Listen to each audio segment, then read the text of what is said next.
now for me and you, yeah.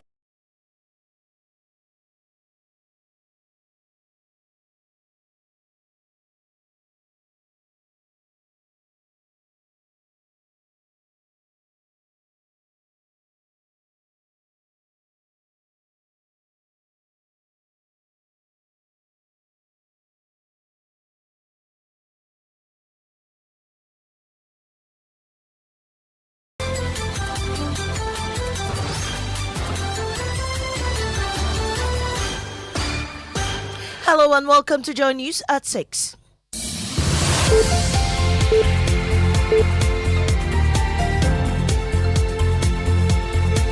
The news is live on Joy 99.7 FM and hits 103.9 FM in Accra. In Kumasi, we're on Love 99.5 FM, Nova 430 affiliates across Ghana's 16 regions, including Sankara FM Yendi, Laura FM Laura, and Radio Max Takrade. Get radio, TV, and online content on the myjoyonline.com interactive app for Android and iOS devices. Coming up, NPP flag bearer Dr. Bawumia promises to scrap the e-levy and halt all charges on digital transactions if elected in the general elections later this year.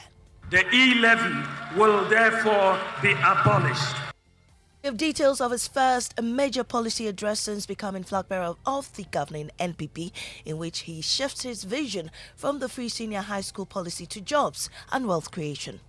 My government will now focus on jobs and wealth creation by the private sector for all Ghanaians. Also coming up, a huge announcement by government as it suspends implementation of the 15% VAT on electricity for non-lifeline consumers. That's though fall short of demands by organized labor, who's preparing for a nationwide demonstration next week in business. Ghana's total earnings from crude exports and production for last year drops by more than $400 million.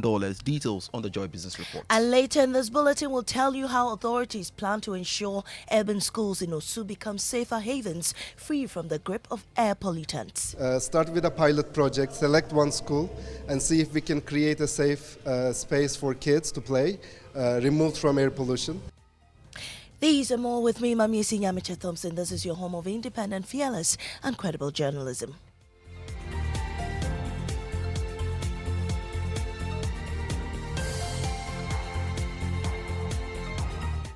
Let's dig in now. The flag bearer of the New Patriotic Party, Dr. Bawumia, has promised to abolish the e-levy charges and all other charges on digital transactions if elected into power. The e-levy implemented in 2022 sees a 1.5% charge on electronic financial transactions. Delivering on his vision as the torch-bearer for the NPP, Dr. Bawumia explained that he wants to make Ghana a cashless economy as soon as possible. It will be easy to track the movement of money and identify suspicious activity.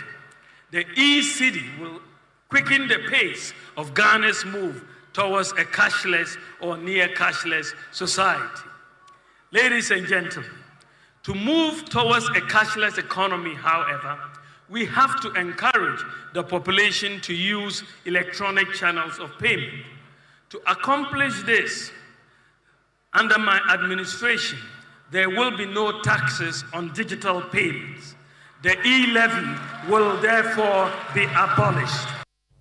Dr. Bawumia also announced that his government will shift from the free senior high school policy to focus on jobs and wealth creation that will be spearheaded by the private sector for all Ghanaians. Under the two-term administration of my boss, His Excellency Nana Addo Dankwa Akufo-Addo's government, we have put in place many social safety nets like free SHS, free TVET, and so on. With all these social safety nets in place, my government will now focus on jobs and wealth creation by the private sector for all Ghanaians. He also promised to initiate a new flat tax regime for all small and medium enterprises across the country as a measure to expand the tax net and increase government's kitty. To start the new tax system on a clean slate, my government will provide a tax amnesty, that is a complete exemption from payment of taxes for a specified period and waiving the interest and penalties up to a certain year to individuals and businesses for failures to file taxes in previous years, so that everybody will start afresh. Well, not so far away from the podium last night was former President John Kufuor, who has shown strong support for Dr. Bawumia. According to him, he has a strong feeling he's truly the man of the moment. He wants Ghanaians to give the Vice President the chance to redeem the country. I've come to bear witness that this man definitely is on a mission determined by destiny. And please, let's all accept him to continue. We happen to be living in times where the whole world is in a flux. Leadership is very, very scarce. Quality leadership. I have a very strong feeling he is truly the man of the moment and Ghana must accept him. He also said the party must appoint the best persons to help the Vice President bring his dream to reality. We must get people of competence to work with him to find our way out of the confusion our society and economy have been plunged into. I wouldn't blame any side. Look at the track records of all the parties. I tell you, you can't find one that can say that in their time they were excellent or superb. No. And that was former President John Ajikun Kufuor. Away from that, anti-corruption campaigners in Ghana are strongly pushing for amendments to the country's electoral laws to compel political parties to disclose their sources of funding for campaigns ahead of this year's elections. Speaking at a capacity building workshop for journalists, Executive Secretary of the Ghana Anti-Corruption Coalition, Beauty Emefanate, said the move will help curb vote buying and over-monetization of elections. Each MP will tell you how much they have spent. But when you go to the account or the audited accounts they submit to the EC, we don't see that money in there. So you ask yourself, where is the money coming from? How can we make this thing accountable if we don't amend the act? So GACC is pushing for that because we need to be transparent. If we don't put these measures in place, soon we'll have people who are not Ghanaians interfering in our elections, electing people or helping us to choose people who they want, and they are not Ghanaians, but they are participating in our electoral place because we don't have these mechanisms in place. Well, government has suspended the planned implementation of the 15% VAT on electricity for non-lifeline consumers. The policy has faced significant pushback from organised labour and CSOs who say the directive will further impoverish the vulnerable Ghanaian. The unions from Monday have been wearing red and draped their offices in readiness to stage a massive demonstration on Tuesday, February 13, to force government to withdraw the decision. In a statement, the Finance Ministry has suspended the directive. Joy News editor Fred Smith joins me with more. What does it say? Well, it makes reference to the letters written to NEDCO and ECG, as well as a press statement that they issued earlier on behalf of the government. And it says that they want to inform these organizations to suspend the implementation of the VAT directive pending further engagement with key stakeholders, including organized labor. It adds that the ministry expects these engagements will birth innovative, robust and inclusive approaches to bridging the existing fiscal gap while bolstering economic resilience. Well, for the sake of context, will this be victory for organised labour said that the industrial action that are underway could be suspended? Well, Mamiesi, there's no doubt that this will lower the tensions to a very large extent, but organised labour was clear in its demands, total withdrawal even before they will open up for any talks. What government has done now is not a withdrawal, but a suspension. Thank you, Fred Smith, editor, for joining us. In the coming months, schools in Osu are in for a positive transformation, aiming at reducing air pollution in their surroundings and creating safer spaces for children. City engineers currently undergoing innovative training to rethink and reshape road construction methods are at the forefront of this initiative. The ultimate goal is to strategically redesign these roads, minimizing exposure to harmful air pollutants and fostering environments that allow children and neighborhoods to thrive in safety. Beat reporter Michael Ashali has more. The WHO estimates that more than 28,000 Ghanaians die prematurely every year as a result of air pollution. Children in urban schools often endure the adverse effects of vehicle fumes. Headmaster of Osu Salem School, Emmanuel Taki, knows this very well. Because the school, because it's not walled, you always find children crossing to get food and all those things. So one, the safety of the children are priority as a educator. So the school is very close to the road, and sometimes or usually you find road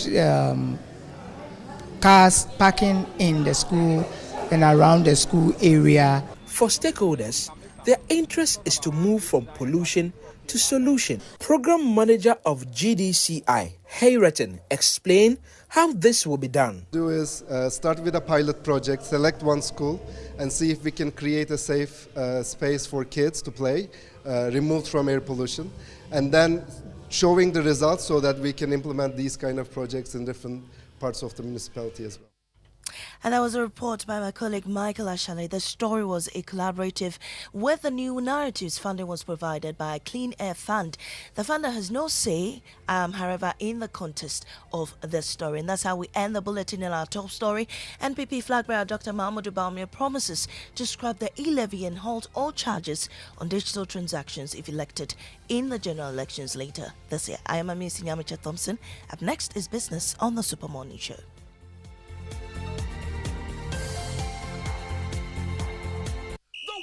Is over. It's the Clash of Titans. The Total Energies African Cup of Nations Côte d'Ivoire 2023 is here. And as part of this year's competition, all Total Energy service stations will go into 100% football mode. So drive to selected service stations and kickstart your year with lots of amazing giveaways. So starting Sunday 14th January, when you buy fuel or lubricants on selected match days from selected Total Energy service stations, you instantly win amazing branded souvenirs. Let's celebrate the passion of football together and win lots of gifts during the 2023 Total Energies African Cup of Nations. Remember, promo is valid while stocks last. Visit our social media pages Total Energies GH for more information. Terms and conditions apply. Let's live football together.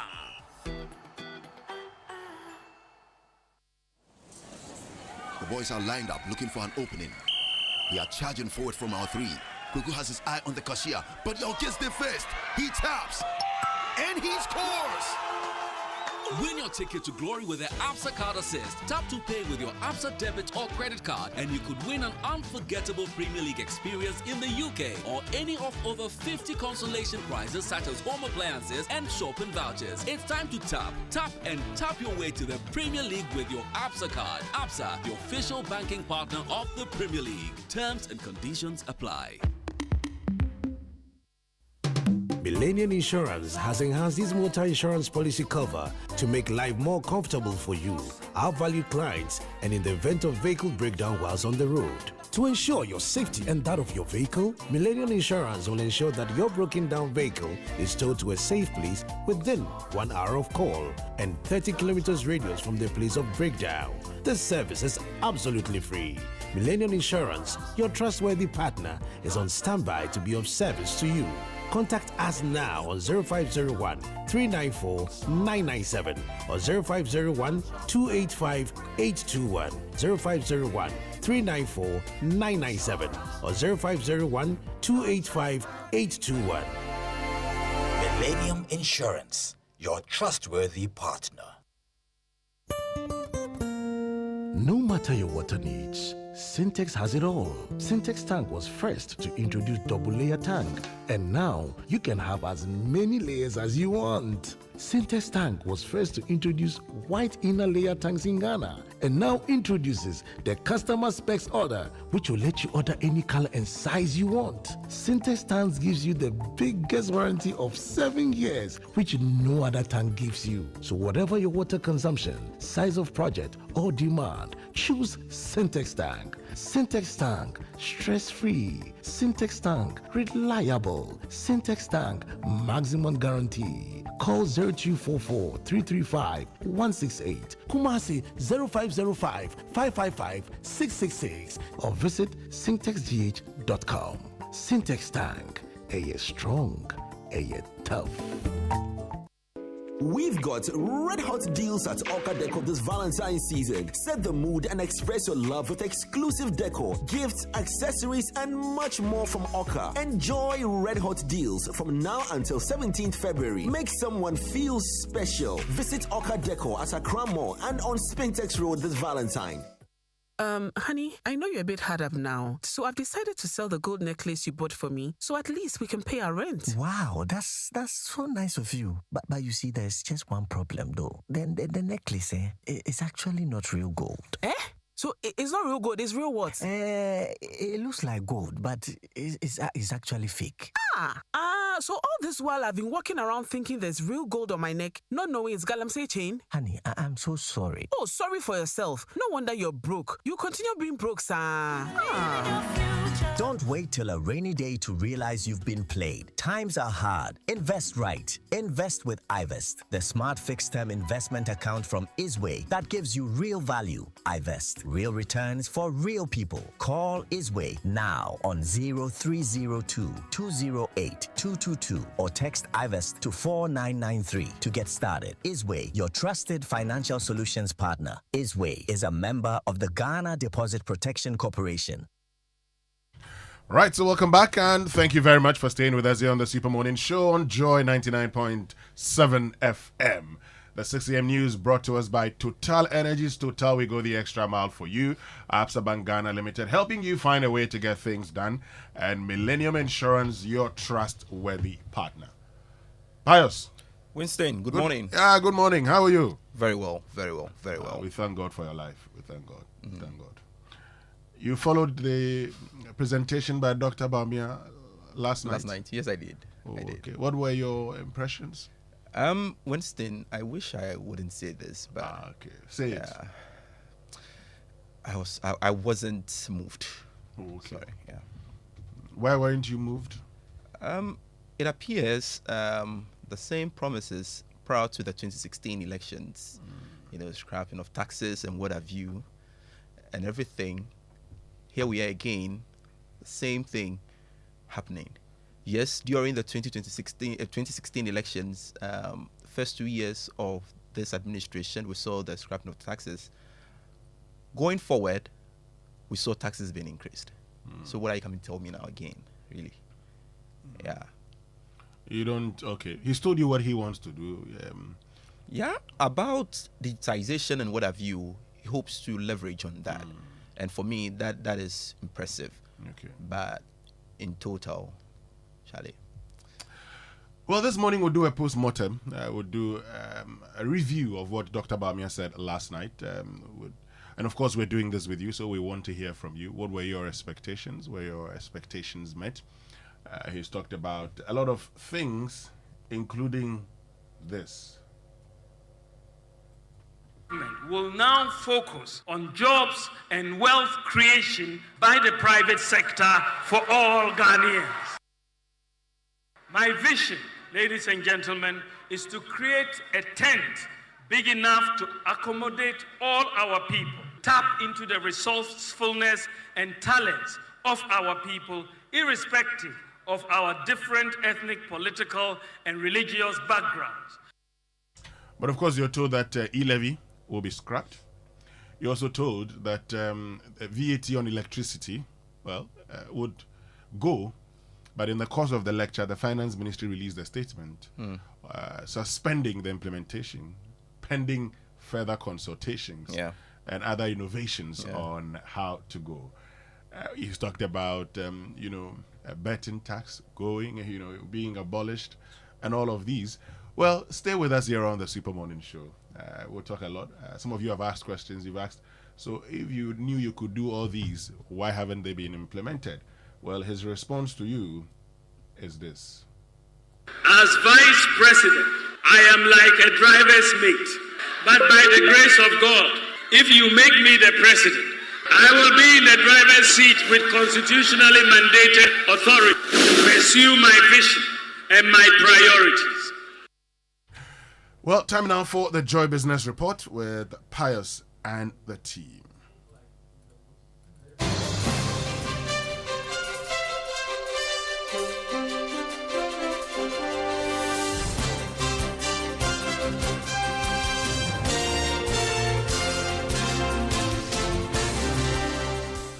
Welcome everyone. This is the Joy Business Report. Coming up in our headlines, government under pressure to explore new options to improve Ghana's revenue position after abolishing VAT on domestic electricity consumption. Also in this bulletin, Vice President Dr. Mahmoud Bawumia promises an overhaul of Ghana's tax system if elected, as he indicates plans to abolish controversial e-levy. Plus, Ghana's total earnings from crude exports and production for last year drops by more than $400 million. We've got details of these and many others lined up for you. Please stay.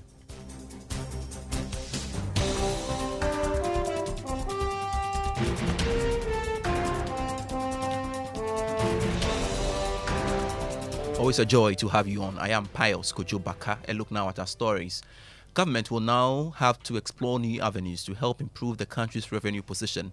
This was after the Finance Ministry, in a statement, directed the various power distribution companies to suspend the implementation of the VAT on domestic electricity consumption. Well, this is part of several tax measures that government has proposed to the IMF to help improve the country's revenue situation under its program. But following this move, government may now have to look at other measures to help improve Ghana's tax to GDP ratio. The VAT on electricity consumption was supposed to have brought some 500 million Ghana cedis. A while longer on taxes, and Vice President Dr. Mahmoud Bawumia is promising to overhaul the country's tax system to deal with concerns of putting pressure on the limited taxpayers. The Vice President has also indicated that he plans to abolish some taxes introduced by the current administration, including the controversial e-levy. Dr. Mahmoud Bawumia disclosed this when he outlined his vision if elected as president in the December general elections. To increase government tax revenue, we have to reform and refocus the Ghana Revenue Authority towards broadening the tax base. The new policies that I am proposing to implement in 2025 will give us the fiscal space to eliminate some taxes, such as the proposed VAT on electricity, if they are still on the books, the emissions tax and the betting tax, without compromising our fiscal deficit. I want to build a Ghana where we leverage technology, data and system for inclusive economic growth. Vice President Dr. Mahmoud Bawumia there. Now, Ghana's earnings from crude exports and production posted some significant decline for last year. This was after reviewing the country's petroleum funds report over the last 2 years. Joe Yafe has the rest of the story. The Ghana Petroleum Funds report showed that for 2023, Ghana got more than $1 billion from the exports of crude, taxes paid by the oil exploration firms in the form of surface rental and corporate taxes to the state. However, in 2022, total receipts stood at more than $1.4 billion. Earnings from total oil liftings from Ghana's oil space was also more than $1 billion in 2022, compared to about $700 million for last year. Further analysis of the numbers showed that government taxes from the activities in the oil space stood at $388 million in 2022, compared to $314 million in 2023. The report also revealed that all the various tax lines from revenue dropped for last year compared to that of 2022. The report also showed that all the various tax lines of revenue dropped for last year compared to 2022, which posted some significant increase. It is not clear for now whether the drop in production in Ghana here was a major factor for this development, or declining prices of crude on the international market was the contributing factor. George Yafe with us report. Now, as part of measures to improve adoption of cleaner energy for households, the lecturer of applied economics at the University of Environment and Sustainable Development in Somanya of the Eastern Region, Kwame Eje Mante, is calling for more education for Ghanaians on the use of cleaner energy. He said the transition to cleaner cooking energy is key to economic growth. He spoke to Joy Business at a research and policy engagement forum. What we are asking is, because we find that if people are environmentally aware, they make the right decisions. If people are socialized into accepting clean energy, they take those decisions when they are adults. We are asking that these issues should go into the curriculum. Okay, how we teach the children of today we should teach them these issues about climate change, about sustainability. And to be fair, NACA is in this forum. They say some of these issues are there, but they admit that more needs to be done. Kwame Ejemante is a lecturer of applied economics at the University of Environment Sustainable Development in Somanya of the Eastern region, I should say. Now, away from that, the managing director of Labadi Beach Hotel, David Eduafole, has stated that the country has hotel facilities that can host international conferences and events to help Ghana rake in more foreign earnings. He added that Ghana provides the best destination for conferences across the West African region with exciting tourism sites. Speaking to Joy Business after Labadi Beach Hotel won 5 awards at the 6th Ghana Hotels Association 2024, Mr. Eduafole said putting customer first helped the hotel to win the prestigious 5-star Hotel of the Year award. We won 5 awards on the night. Best conference and banqueting team was one of that, and it's one award that proves and gives testament to what we do here. I would say that in this country, Labadi Beach Hotel provides the biggest conference in this country in terms of the quantum, the number of conferences that we do, the number of banquets, events in general. Labadi Beach Hotel provides the biggest events in general. We cater for the biggest numbers in this country. I will cite an example. For instance, last year we catered for the biggest conference ever held in this country. We talk about Afrianism, which was in June. We did a catering. It was the biggest this country had ever witnessed. Managing Director of Labadi Beach Hotel, David Eduafole there. Away from that, government, as part of the Ghana Cares program, has kick-started the 2024 Scale Up DG Smart initiative for public sector workers. Under the theme, Fast-Track Digitalization for Service Delivery, the move is to build the digital capacity of the country's workforce. Supported by the Tony Blair Institute for Global Change, the program is being implemented in other African countries with $1.5 billion funding.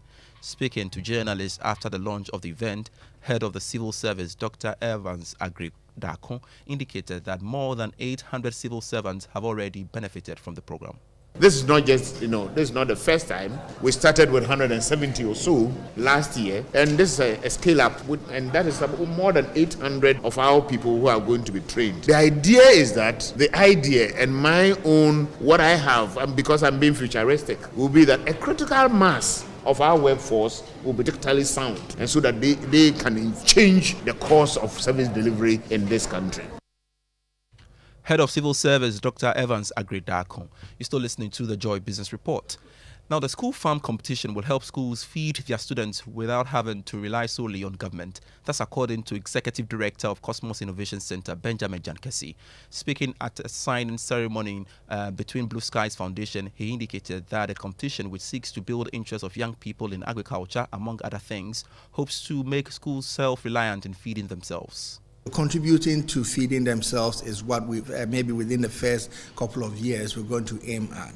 But what we have been inspired lately by other programs being run elsewhere is that some schools have used the revenues that they've made to pay for exams fee for students. Imagine if these schools have more money and revenues from their produce than they got to pay for exams fees, and they're able to provide even scholarships for students. Imagine that they are able to use that to renovate broken classroom blocks or furniture, or build infirmary, buy first aid, buy computers to really resource their IT centers. Those are the things that we're looking at deepening and also expanding to a broader community. Benjamin Jankesi is the Executive Director of Cosmos Innovation Center. Now, on today's edition of Investor Eye, we tell you how some people can use pyramid schemes to deceive investors and take their monies. Investor Eye is designed to educate and create awareness on various scams associated with fake investment schemes to protect the public. Emmanuel Mensah-Pia is the Director in charge of Risk Management Department at the Securities and Exchange Commission, and he speaks on the form of a pyramid scheme that could be used to scam unsuspecting investors. With the pyramid, they ask the investors themselves to go out and scout for more people to come into the investment. So you bring 5 people, I bring 5 people. If 20 of us bring 5 people, they have 100 new people in their system to scout.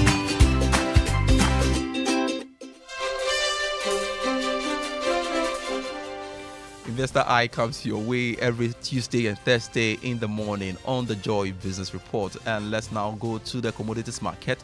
Price of crude oil increased to $79 a barrel. Gold lost almost $4 to open trading at $2,031 an ounce. Cocoa increased by $134 and selling at $5,241 a ton. Meanwhile, on the currency market, the cedi is going for 12 cedis 48 pesos to the US dollar in the retail market. It is selling at 15 cedis 65 pesos against a pound. It is, however, trading at 13 cedis 35 pesos to the euro. That's it for the Joy Business Report. Winston. Thank you very much, Pius. Do have a lovely, lovely day. Likewise. I'm sure later in the day we can meet and grab something to eat. Where we means what? Clarify, please. Now you're talking. Clarify, please. We can meet. No, this time you are included. Thank you. Now you're learning smart. When someone says we, you just don't assume that you're included. Anyway, this is the Super Morning Show on Joy 99.7 FM. And this morning, the Information Minister, Kojo Aponkroma, will be joining us here on the Super Morning Show as we review Dr. Bawumia's vision statement, for the country. But time now for our inspirational song for today is by Pastor Edwin, and it's Enase Master. That's our inspirational song.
Good morning, Fred. Were you monitoring the speech last night? Yes, I was. I spent the whole of yesterday monitoring and digesting the things the Vice President said.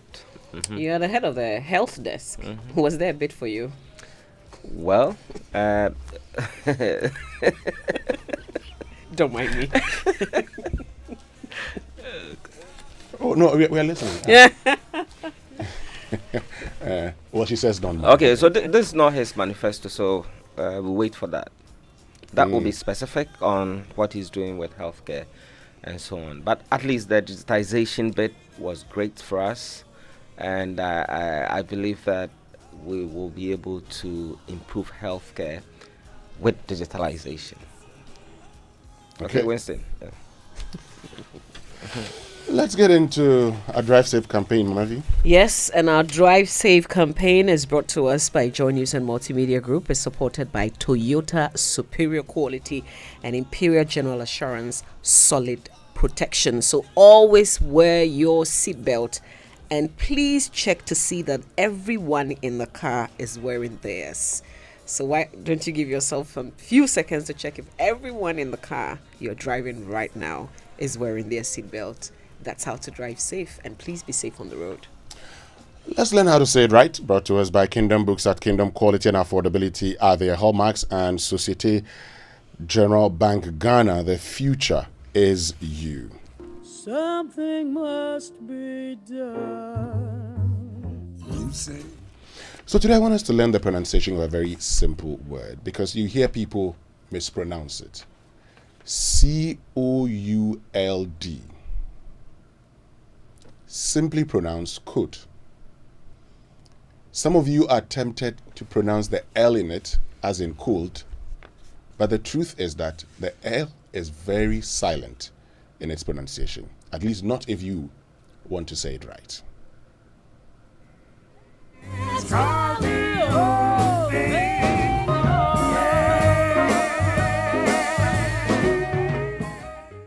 Okay, let's get into the newspaper review now, brought to us by Syntex Tank. You're strong, you're tough, and Enterprise at 100-year FINIA promotion, celebrating our legacy, securing your future. I would like to start with the Ghanaian Times newspaper. Front page, government suspends 15% VAT on electricity. Also, PAC, that's the Public Accounts Committee of Parliament, orders 2 NIA management staff members to refund over 98,000 Ghana cedis SNIT penalty. A businessman remanded over 27,000 US dollars visa fraud, forging KMA letters. And then improve road safety, prevent accident in Pasa and Damba. Residents appeal to the National Road Safety Authority. The bit about PAC and the order to the NIA, it says the Public Accounts Committee of Parliament has given 2 management members of the National Identification Authority 1 month to refund over 98,000 paid as penalty for late transfer of staff, Social Security and National Insurance Trust contributions. Chairman of PAC, Dr. James Klucha-Veji, gave the order in Accra yesterday after the committee rejected the explanation provided by the 2 officials for late transfer of contributions to SNIT, which led to the penalty imposition. So the 2 are the executive Secretary of the NIA, Professor Kenneth Tefua, and Reverend Dr. Sebastian Baba Azuma, Director of Finance of the NIA. They are the officials ordered to pay back the money within the given period. All right. Also, in terms of the scrapping of the VATs on electricity, government has suspended the implementation of the 15% VAT on electricity consumption by residential customers. And according to the Ministry of Finance, the suspension had become necessary to enable the government engage key stakeholders, particularly organized labor, on the matter. It said the government expected that those engagements would birth innovative, robust and inclusive approaches to bridging the existing fiscal gap while bolstering economic resilience. I think government still doesn't get it. This that was my suspicion, that they were only suspending this because of the impending action by labor. Exactly so, because there's a lot of pressure on government now. They're in a very difficult position. Who do you please, the people or the IMF? Such a difficult thing. But to lower the tensions now, you have to just suspend and engage. But organized labor has been clear all along that they will not engage unless it's completely off the table. Government is not in a difficult place. Did you listen to the Vice President last night? He said that we are unable to collect an estimated 13% of GDP in taxes. 24 billion is what we are unable to collect, estimated.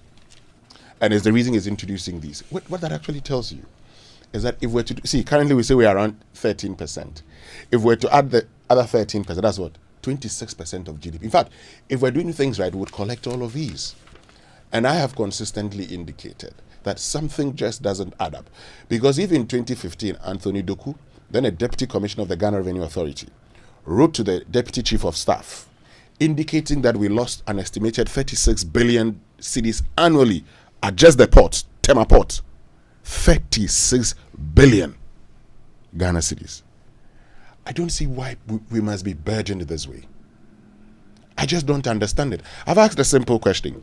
All the people we gave money to during Kabas, that we said we're giving them a 2-year moratorium, after which it will be made to pay those monies back. So 2020 to 2022.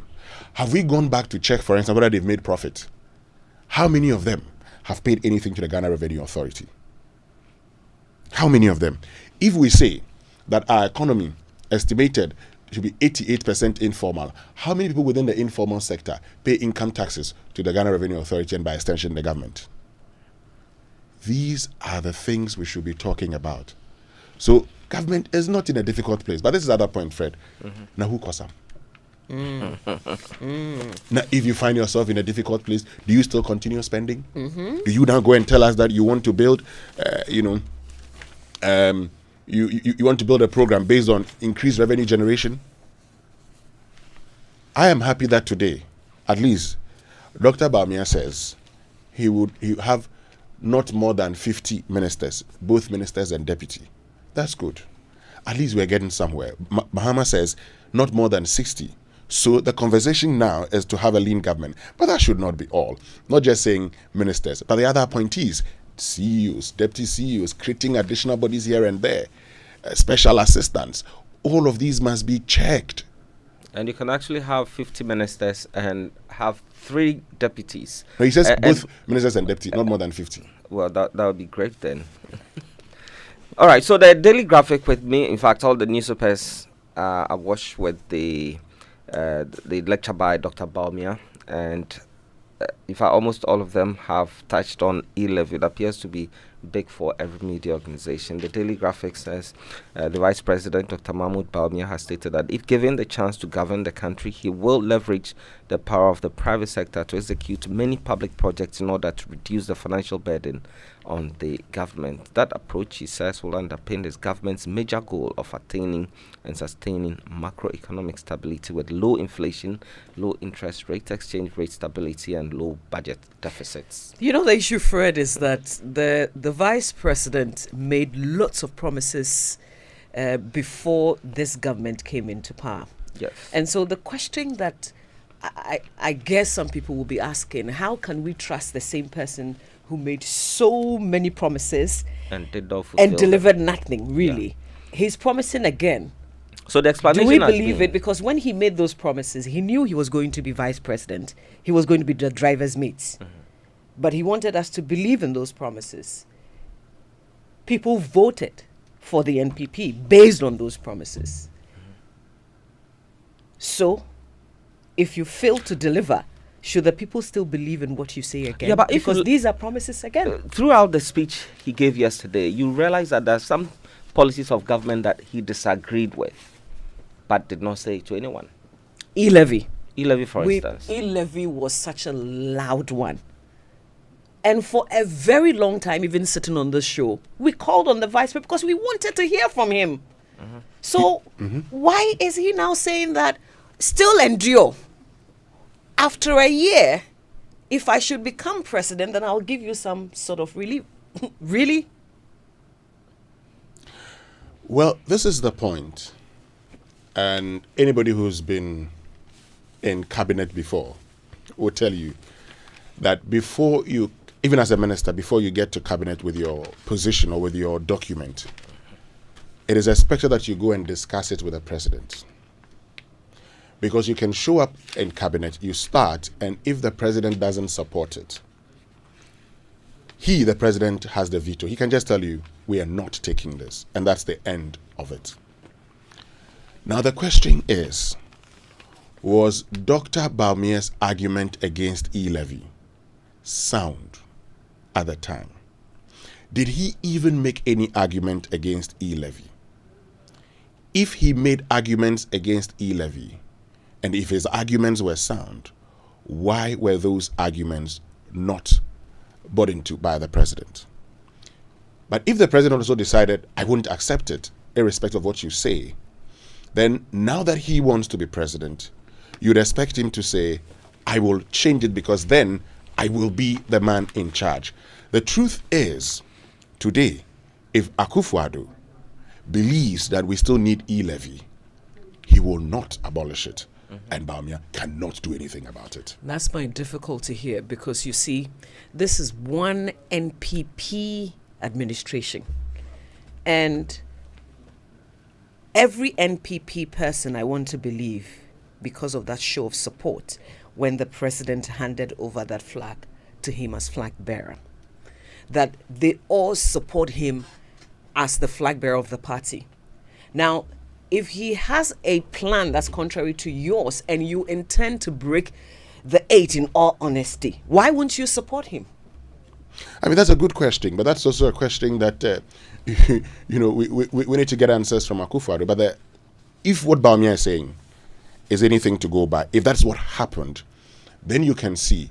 Because prior to this, in fact, as far back as, 2022, you had some of, the party people and government people, no, party people especially, you had the NPP's women organizers saying, Bawumia was against e-levy, but he didn't say anything. Yeah. In fact, in April 2023, when he addressed, the nation in the midst of all the difficulties, he said, we're going through challenges here and there. Was it 2022 or so?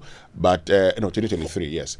And we've seen a lot of, programs and policies to raise revenue, part of which include the e-levy. He just talked about it and moved on. The question is, did he speak against it? We'll find out. Those who sit in cabinet will tell us. So the information minister will be here. He will tell us all of these things. But Winston, we the ordinary people, we didn't hear his views on that. Mm-hmm. So we'll find out whether he spoke against it in cabinet or whether he's just turning around to say one thing this. is working. The Ghana card can now bring you from abroad to Ghana. That works. The what? The Ghana card can bring you from somewhere to Ghana. From New York to Kotoka. But I wanted to ask the Vice President, is he aware that even with the link, the Ghana card to your bank account, if I transferred money from my bank account to my own wallet, they still take taxes? Yes, in some cases, and that's what the Bank of Ghana and the GRA is looking into as we speak, because people are complaining. It's taken too long. Yeah. It's taken too long to fix that. Mm-hmm. Yeah, so that's the other problem. So the other stories in the newspapers, we have the GFA submitting a proposal to government to revive Ghana football. Recall, we didn't do well at the AFCON at all. We're still talking. GFA is still talking. And they say we take all of us, really. Bawumia commits to constitutional review on ex gratia, dual citizenship and powers of the president. Okay, that's part of yesterday's address. And the leadership of the NDC and MPP in Parliament are both asking the Electoral Commission to reinstate the indelible ink in the electoral process because they don't think that our system is robust enough as it stands, because the Electoral Commission's national database is not synchronized with those in the regions. How do you ditch this? Because someone can vote in Accra and run to, say, the Eastern region to go and vote. It's very difficult to tell. But I think with the EC's own experience with the elections of the last elections, you would think that they themselves will move away from that suggestion that no indelible ink, because the equipment were not functioning in some of the places they had to do runoff. Look, the Electoral Commission should not do anything that would create a problem for us in this country. You've had the majority leader. I mean, everybody, Professor Michael Kwe, people are advising you, don't do this.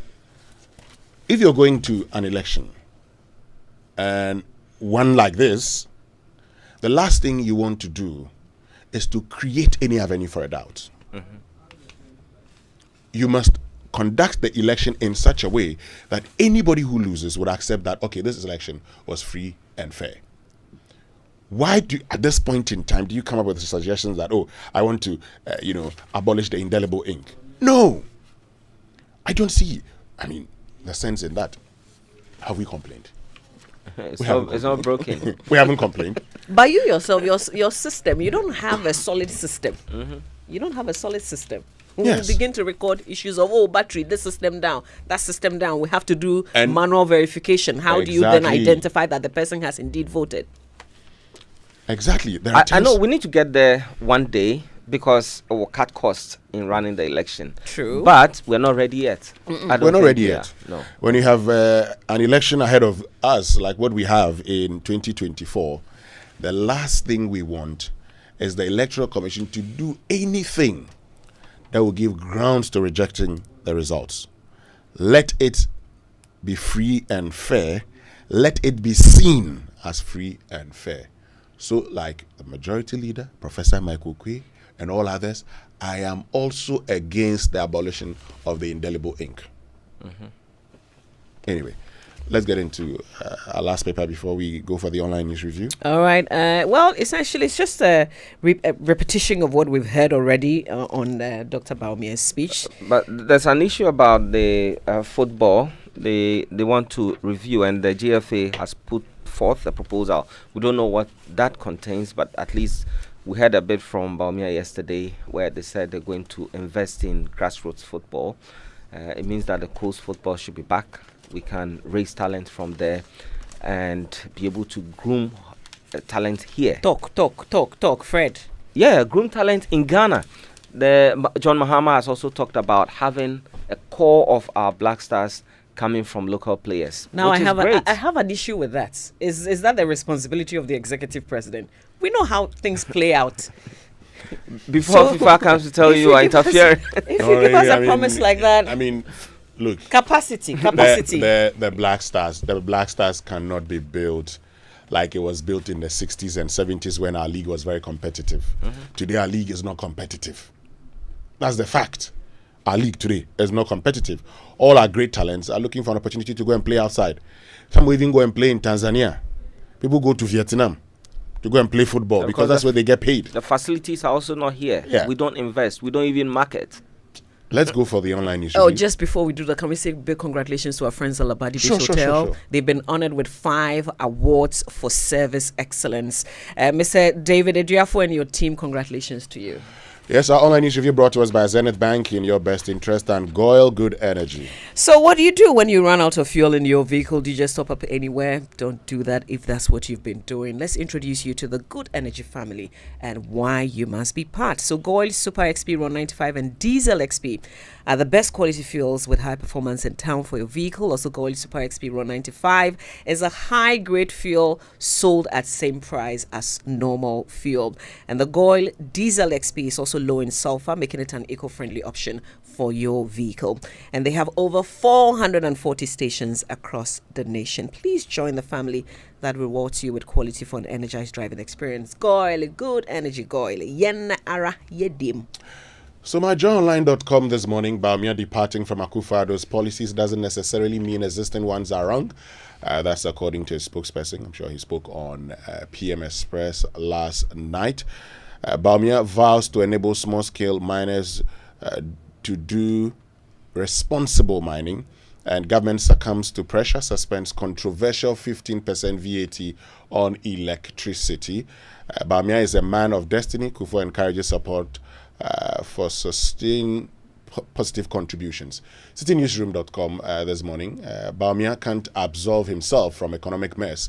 That's according to Alan Tremanting. National service will no longer be mandatory under my government. That's Dr. Bawumia. And on CNN, mobile internet suspended as Pakistan heads to polls in election mired in controversy. Anyway, time now for the BBC News, brought to us by Fidelity Bank, Believe With Us, and Old Mutual, 10 years of greatness in Ghana. Here for a lifetime. For decades, we have helped businesses connect with their trade partners all over the globe. From Ghana to Burkina Faso, Côte d'Ivoire, Benin, Togo, Senegal, China, Morocco, France, Netherlands, and many other countries. We have made it possible to bring Ghana to the world. We have brought small and medium businesses closer to their customers across the regions in Ghana with our SME support facilities. We have brought relief and smiles to the faces of families with our employee personal loans. With our cutting-edge technology and digital support, we take the burden of complex thinking off you, making life simple. That is who we are, as close as a partner. Bank of Africa. We are indeed the African bank with the global reach. Want to feel energized for more? Fuel up with Super XP Ron 95 and Diesel XP high performance products from Goyle. Our high grade fuel comes at no extra cost, but with more power. And our Diesel XP, it's low in sulfur, making it an eco-friendly option for your vehicle. Experience high performance and quality with our products. Available everywhere. Choose Super XP Ron 95 and Diesel XP for an energizing driving experience. Good energy. It's a century of safeguarding dreams with Enterprise Insurance.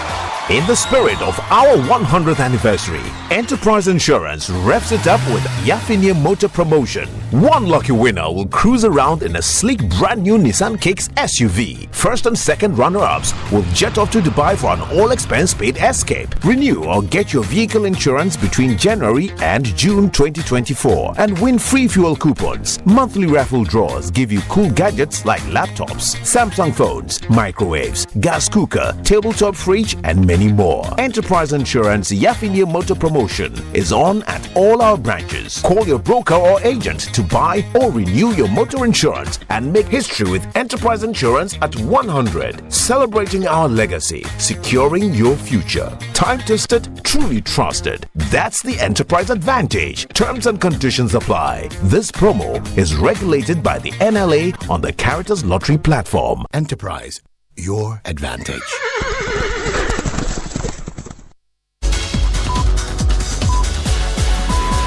Breaking news. Vodafone Ghana is becoming Telecel. Stay tuned. Do you want to study in India? Thai Global is bringing directors of India's leading universities and colleges to facilitate your admission to pursue first degree, master's or PhD programs. 8th of February, 10 a.m. to 5 p.m. at Kumasi, Lancaster Hotel, and in Accra, 9th of February 2024 at La Palm Royal Beach Hotel from 10 a.m. till 5 p.m. There will be lots of scholarship opportunities. Call 0532 546478 or 0200 565626. Take the bass line out. Jiggle. Bounce with it. Yeah. Let it bump though.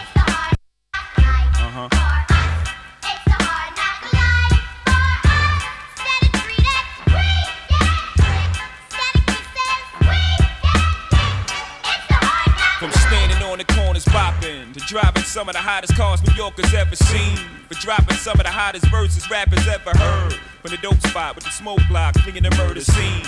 You know me well from nightmares of a lonely cell. My only hell, but since when y'all niggas know me to fail? Nah, we all my niggas with the rubber grips or shots. And if you with me, mama, rubber your and whatnot. I'm from the school of the hard knocks. We must not let outsiders violate our blocks. And my plot, let's stick up the world and split it 50-50. Let's take the dough and stay real jiggy. Let's sip the Chris and get pissy. Flow infinitely like the memory of my nigga Biggie. Baby, you know it's hell when I come through. The life and times of Sean Carter, Volume 2.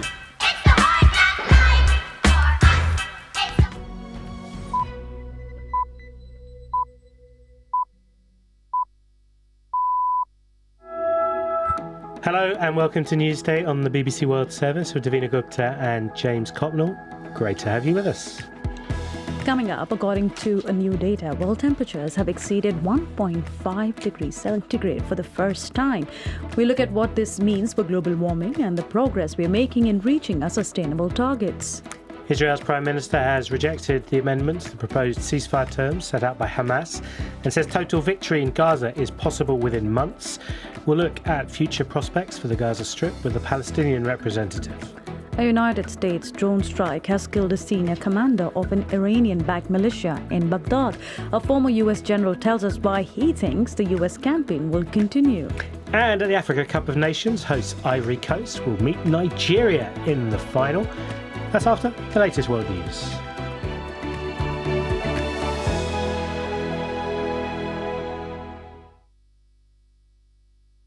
Hello, I'm Neil Nunes with the BBC News. The world has for the first time seen average temperatures exceed a key target of 1.5 degrees above pre-industrial levels for a whole year. The research by the EU's climate service Copernicus is one of the strongest indications yet that the Paris Climate Accords could be broken. More details now from Justin Rowlatt. A single year with average temperatures 1.5 degrees above pre-industrial levels does not breach the Paris commitment, which refers to average global temperatures over a number of years. But the new figures from the EU's climate service Copernicus shows just how close the world is getting to that symbolic boundary. The last 8 months have been the hottest ever recorded. This year, global temperatures got an extra oomph from El Nino, a recurring weather event that drives up sea temperatures in the Pacific Ocean.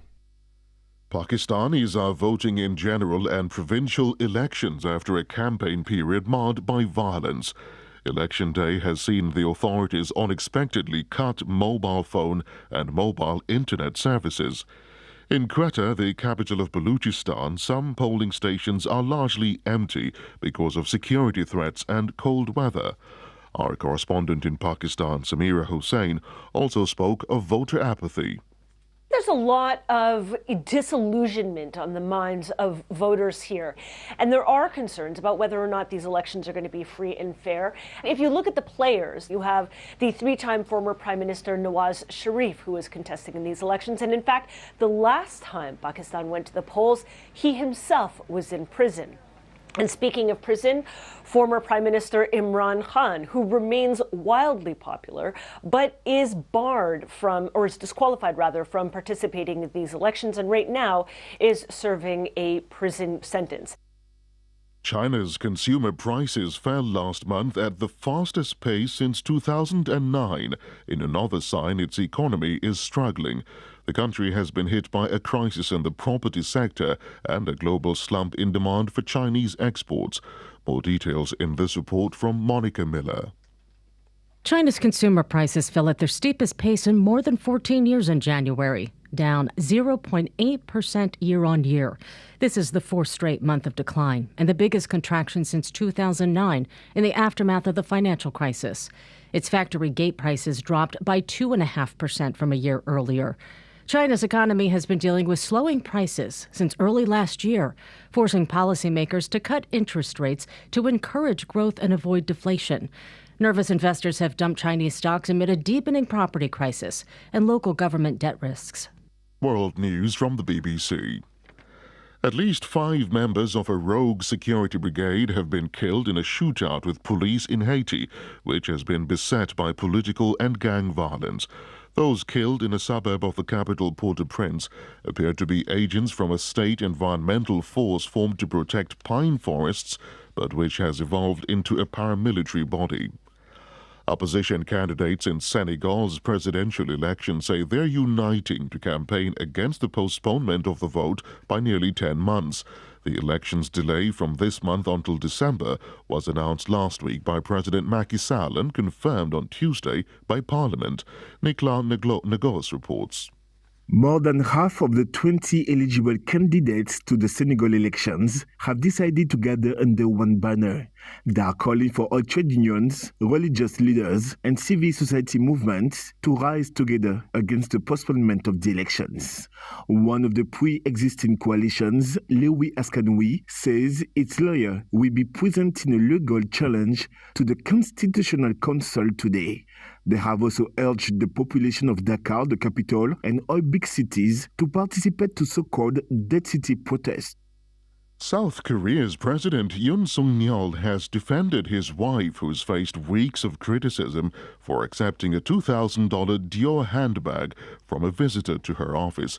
Mr. Yoon described the incident as a political maneuver because the visitor had captured the First Lady Kim Gon-hee on a hidden camera. More than 50 of the world's greatest guitarists, from Bruce Springsteen to Pete Townsend, have come together to record an exclusive song for Britain's Teenage Cancer Trust. The musicians performed a 9-minute version of Mark Knopfler's Going Home. The single will be released in March, but a one-off vinyl copy has already been sold privately. BBC News. Ready to upgrade to awesome?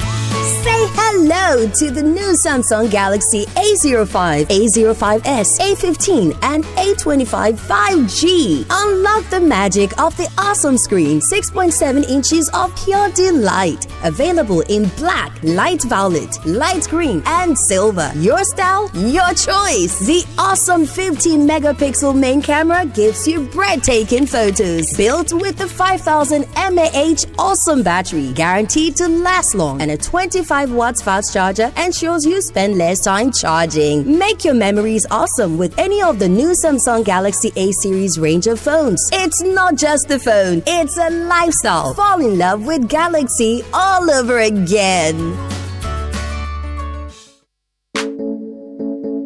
What's so tasty, creamy, crunchy, makes you happy when it's near? Munchie, munchie, oh munchie, shortcake biscuit. Enjoy the unbeatable taste of Munchie Milk Shortcake biscuits, serving you original milky richness for 20 years. Munchie, a rich ankasa. This advert is FDA approved. Honey, I know you're a bit hard up now, so I've decided to sell the gold necklace you bought for me, so at least we can pay our rent. Wow, that's so nice of you. But you see, there's just one problem though. The necklace, is actually not real gold. So it's not real gold, it's real what? It looks like gold, but it's actually fake. So all this while I've been walking around thinking there's real gold on my neck, not knowing it's galamsey chain. Honey, I'm so sorry. Oh, sorry for yourself. No wonder you're broke. You continue being broke, sir. Don't wait till a rainy day to realize you've been played. Times are hard. Invest right. Invest with iVest, the smart fixed-term investment account from Isway that gives you real value. iVest, real returns for real people. Call Isway now on 0302 208 222 or text iVest to 4993 to get started. Isway, your trusted financial solutions partner. Isway is a member of the Ghana Deposit Protection Corporation. It's the most action-packed breakfast show in town. The hottest music, the best giveaways, the great interviews, and all the laughter and fun you can imagine. Don't miss the Super Morning Show on Joy 99.7 FM. It's the best breakfast show in town.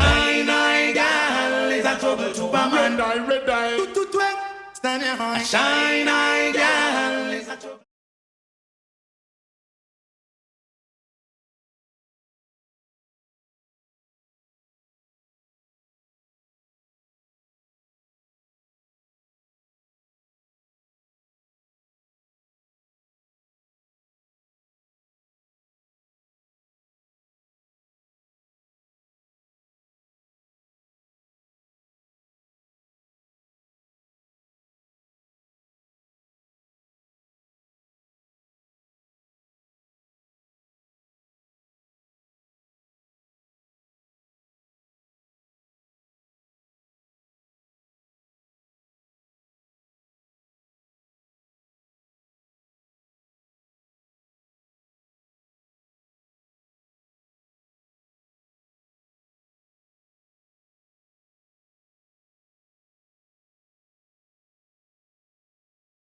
premium dining experience, or you can fly World Traveler Plus and enjoy a quieter, more spacious cabin. Fly British Airways and experience the best of British hospitality on your journey to London. Don't wait. Book now at ba.com.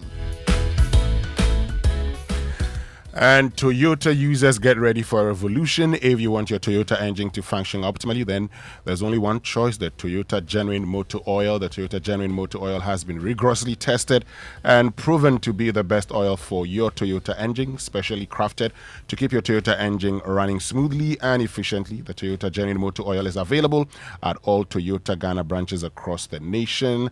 And nothing makes your engine happier than Toyota Genuine Motor Oil. For bulk purchase or distribution, contact Toyota Ghana on 0302 429801. Toyota Ghana Company Limited is proud to be associated with Joy FM and Joy News. Drive safe, safety tips on the Super Morning Show. Toyota, superior quality. Now get a loan of up to 450,000 Ghana cedis from Fidelity Bank and get rewarded. Switch your existing salaried loan to Fidelity Bank or get a new personal loan and enjoy the lowest fixed interest rate. Also, repayment holiday options, guaranteed fixed monthly repayment or installment. Please don't miss this offer. Call Fidelity now on 0800 003355 or just walk into any Fidelity Bank branch today and let them help you achieve that dream. So Kingdom Books and Stationery Limited, your number one supplier of quality office essentials, equipment and furniture at affordable prices, has introduced an online store for your shopping convenience. This means you can now shop by simply logging on to kingdomstoreonline.com without physically coming to any of their branches. It is hassle-free, and they will arrange delivery to your home and office within a reasonable time. They offer free delivery within Accra and Tema and accept payment via Momo across all networks. Terms and conditions apply at Kingdom. Quality and affordability are their hallmarks. Now, as a business owner, insurance is incredibly important. When you have a business, you're not only responsible for your livelihood and goods, but also that of your customers and staff. Well, SIC Insurance PLC has the full array of insurance policies for your business, which covers property, we're talking building, workmen's compensation, key persons, motor, public liability, business interruption, and more. Potentially disastrous situations can be prevented, with the right insurance cover. So talk to SIC Insurance today on 0800 1055 or 0302 823 100, and you will be glad you did. SIC Insurance, our promises are sacred. Now, every time we eat, food and sugars are trapped between our teeth, leading to tooth decay, gum disease, and in some cases, foul breath. Brushing your teeth every morning and night with Pepsodent Charcoal and Pepsodent Herbal Toothpaste is the way to go. Pepsodent Charcoal is made of a fine blend of fluoride with a unique combination of natural charcoal, lemon, mint, and zinc to whiten your teeth, strengthen them, and remove bad odor from your mouth. Pepsodent Charcoal White gently polishes away tooth stains and naturally restores your bright smile. For our herbal lovers, try Pepsodent Herbal Toothpaste, which is infused with a unique blend of green tea and herbal extracts formulated to repair and protect your gums while giving an all-around cooling sensation. Pepsodent Herbal releases, repairs, and protects gum tissues while giving you strong teeth. Always remember to brush your teeth in the morning and before you sleep at night. Pepsodent has been educating Ghanaians on how to brush their teeth for 25 years, and Pepsodent is recommended by the Ghana Dental Association. Pepsodent gives you the opportunity to talk to a dentist for free. Call toll-free now on 0800 161 000 to talk to a dentist free. You can get Pepsodent at any shop near you. Call our customer care center on toll-free 0800 2030. Pepsodent, every smile matters. And the Total Energies CAF Africa Cup of Nations Côte d'Ivoire 2023 is here. In fact, we're getting to almost the very final part of it. All Total Energy service stations will go into 100% football mode on match days. We still love the game and we still want our customers to feel the football fever, says Total Energies. So drive to selected service stations and continue the year with lots of amazing giveaways. when you buy your fuel or lubricants on selected match days from selected Total Energy service stations, you instantly win amazing branded souvenirs. Let's celebrate the passion of football together and win lots of gifts during the 2023 Total Energies Africa Cup of Nations. Remember, this promotion is valid while stock lasts. Visit Total Energies social media pages, Total Energies GH, for more information. Terms and conditions applied. Hashtag is football together. So to get the best returns on your investment, invest with iVest, a secured fixed-term investment from Easeway that offers so much more with a minimum of 5,000 Ghana cedis over a minimum period of 3 months. Increase your earnings by investing over a maximum period of 12 months. Times are hard, so invest right. Open an iVest account today and invest your way to massive wealth. iVest, real value for real people. Call Easeway now on 0596 914 843 or text iVest to 4993 to get started. Easeway, your trusted financial solutions partner, and Easeway is a member of the Ghana Deposit Protection Corporation. My government will now focus on jobs and wealth creation by the private sector for all Ghanaians.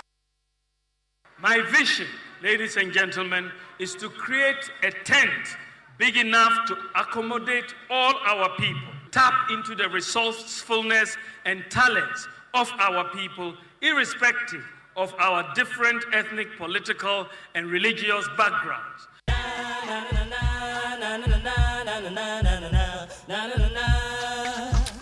Well, so that's Vice President Dr. Bawumia. Of course, many of you have been asking questions, and you're right, because if you're part of a government that is implemented some taxes, very unpopular ones, e-levy. Today, we're talking about an emissions levy. Today, we're talking about a suspension, and this is the point, suspension of VAT on electricity. Now, nobody said it's a suspension. And the last time it got to the debt restructuring, when they said they were going to sit down with Labour, what did we hear? Our funds, okay, pension funds were touched. This is the point. And many of you have asked that question. So if Dr. Bawumia is part of the current government, what has been his role in these taxes? Why do we still have these taxes? Now that he thinks strongly about them and feels they are no longer necessary, why wouldn't the government be abolishing them? At least they can start by abolishing them. Well, this morning we'll find out, because we need to get answers. You've asked all the important questions and we'll get answers to all of them. He's also talked about, abolishing the national service, which, okay, you want to bring that soundbite? Yeah. My government will propose that those who, after completion of their education, can secure jobs will be exempted from national service. National service will no longer be mandatory. Now, this is a big one. I think when we were doing national service, if you had said it wasn't mandatory, we would have been happy then. I doubt if graduates today, especially with no jobs, will be happy to not do national service. So, the point he makes here is the fact that because of the policies and programs that he would roll out, graduates can get jobs right from school. So there will be no need to engage in national service if you have a job. The whole idea of a national service, apart from the fact that initially started as students saying, because of the efforts government put in our training, when we finish our university education or tertiary education, we want to serve government for a year. It later became a tool that was used, for instance, to actually create employment for graduates. So all graduates would leave and then get into employment at least for a year, paid by government. And then after that, they would go and look for their own jobs. even then, there was still voluntary national service, and I had friends who would do voluntary national service, because then once you don't get a job, you actually would want to stay in some form of employment. So you apply again to the national service scheme. Also gives you some sort of experience. Experience, yes. So if you can readily get a job, I don't see anything wrong with it. If you can, because the national service scheme is a way of actually making sure that you don't throw all graduates out into the wild right after school. So government absorbs them for 1 year, and then they can look for a job. So it's just like, this whole NAPCO scheme was also a way of absorbing people who were unemployed. So if people can get jobs, why not? Let them go for it. If you cannot get a job and you want to undergo national service, so be it. Fine, it gives you experience, it occupies you, it gets you to do something. But I am against the abolishing of the betting tax. Because if you earn money, you must pay tax. So those who are going to be earning money through betting, they must pay taxes on it. All right, let's hear from you. 05511119997. That's our WhatsApp number. Also post on X Joy997 with the hashtag Joy. SMS. This is the Super Morning Show. Wake up. Good morning. Good morning. Imagine strutting into the most anticipated wedding of the year. Only to see 7 other girls wearing your exact same outfit. You are special and one of a kind, and that's why whether it's voice, data or SMS, you get to enjoy personalized offers tailored to your specific needs with MTN just for you. Dial *141# or select your options on the My MTN app to redeem your unique just for you package on Ghana's best mobile network. MTN. Have you ever thought of the one that makes you complete? An escape from the clutches of interest charges. With the Standard Chartered Visa debit and credit cards, payments are completed at the speed of light, intertwined with interest-earning accounts. You also get unbelievable rewards every time you swipe.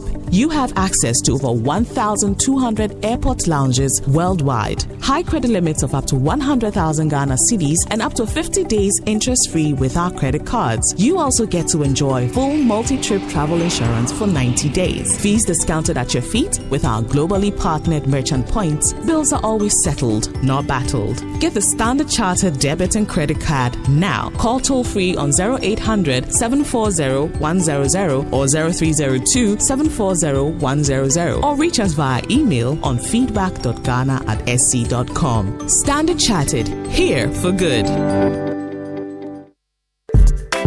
Great news is here. Batmat is here again. XXL clearance sale. Guaranteed savings. From now till the end of April, the big sale continues. Get discounts of up to 70% off sanitary wares, light tiles, waterproofing, and all other product families. It's the year to get things done. Visit our showroom at the North Industrial Area next to the Winners Chapel, Ghana. Don't miss out. Batmat, welcome home.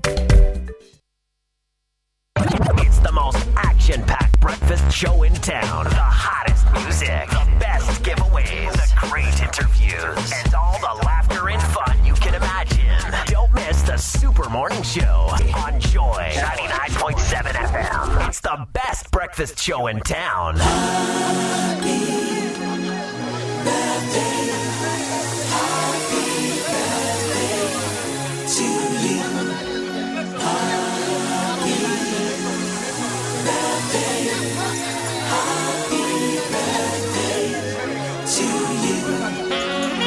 All right, birthday messages on the Super Morning Show are brought to you by MTN. Everywhere you go. And Bank of Africa, the African bank with global reach. Bank of Africa, as strong as a group, as close as a partner.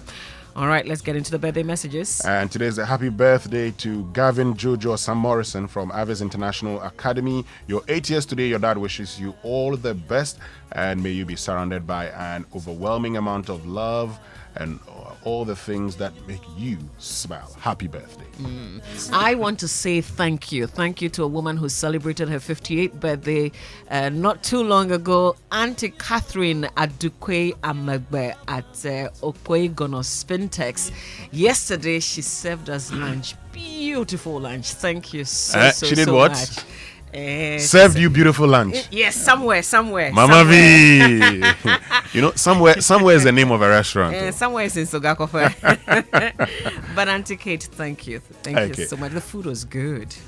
Maybe you are whetting my appetite this morning. I'm sorry, but I'm not sorry. Oh, don't do that. Anyway, this one says 8th February, the day of love, the day of joy, and the day of you.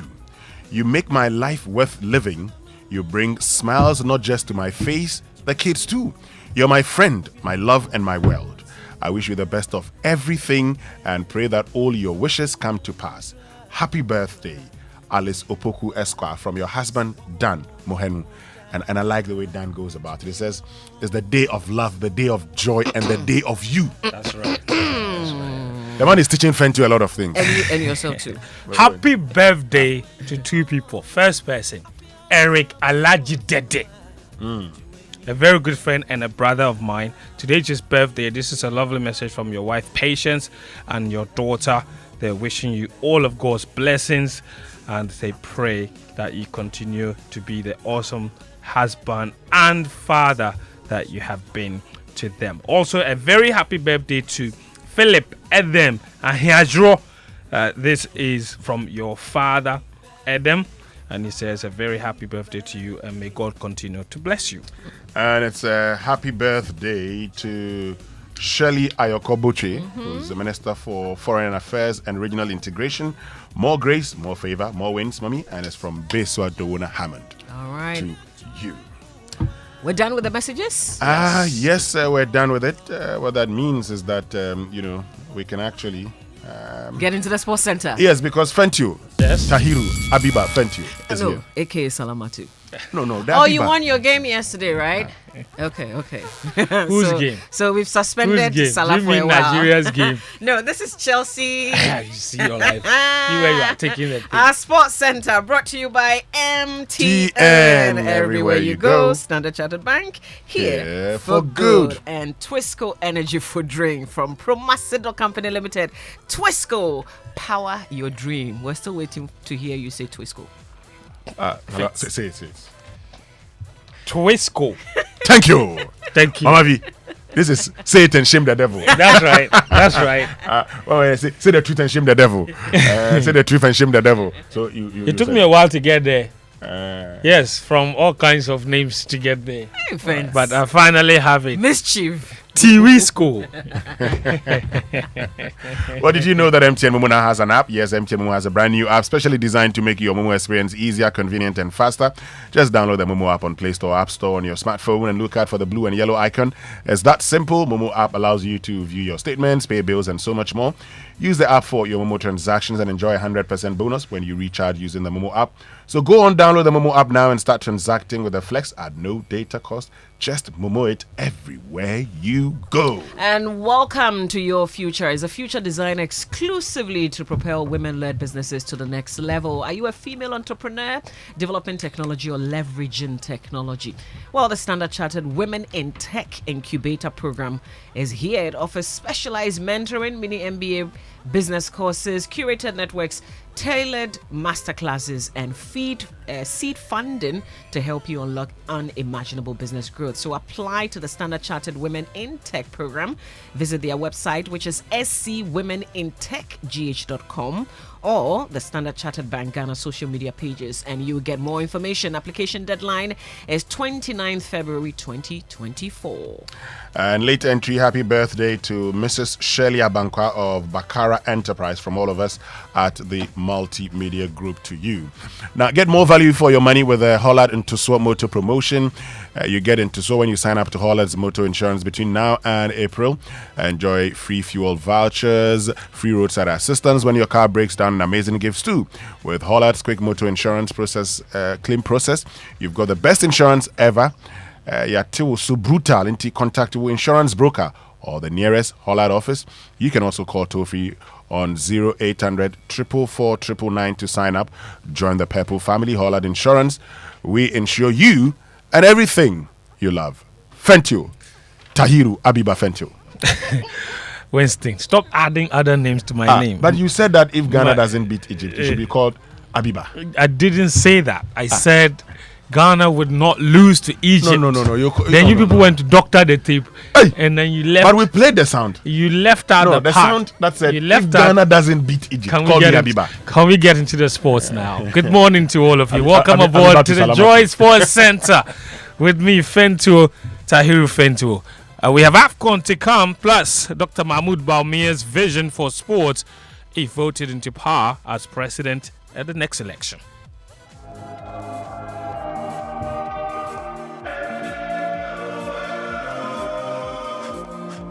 Osimhen creates space, powerful shot, but Williams. It's 1-1 through 120 minutes. Penalties will determine who goes through to the final. Williams in the penalty shootout. Williams cannot make the save as Murphy goes centrally. Save from the penalty mark against Mobali. Saved again. Scorer for Nigeria and Leicester City's Foxes from a couple of steps away against Williams. Sends Nigeria to the final at the expense of South Africa.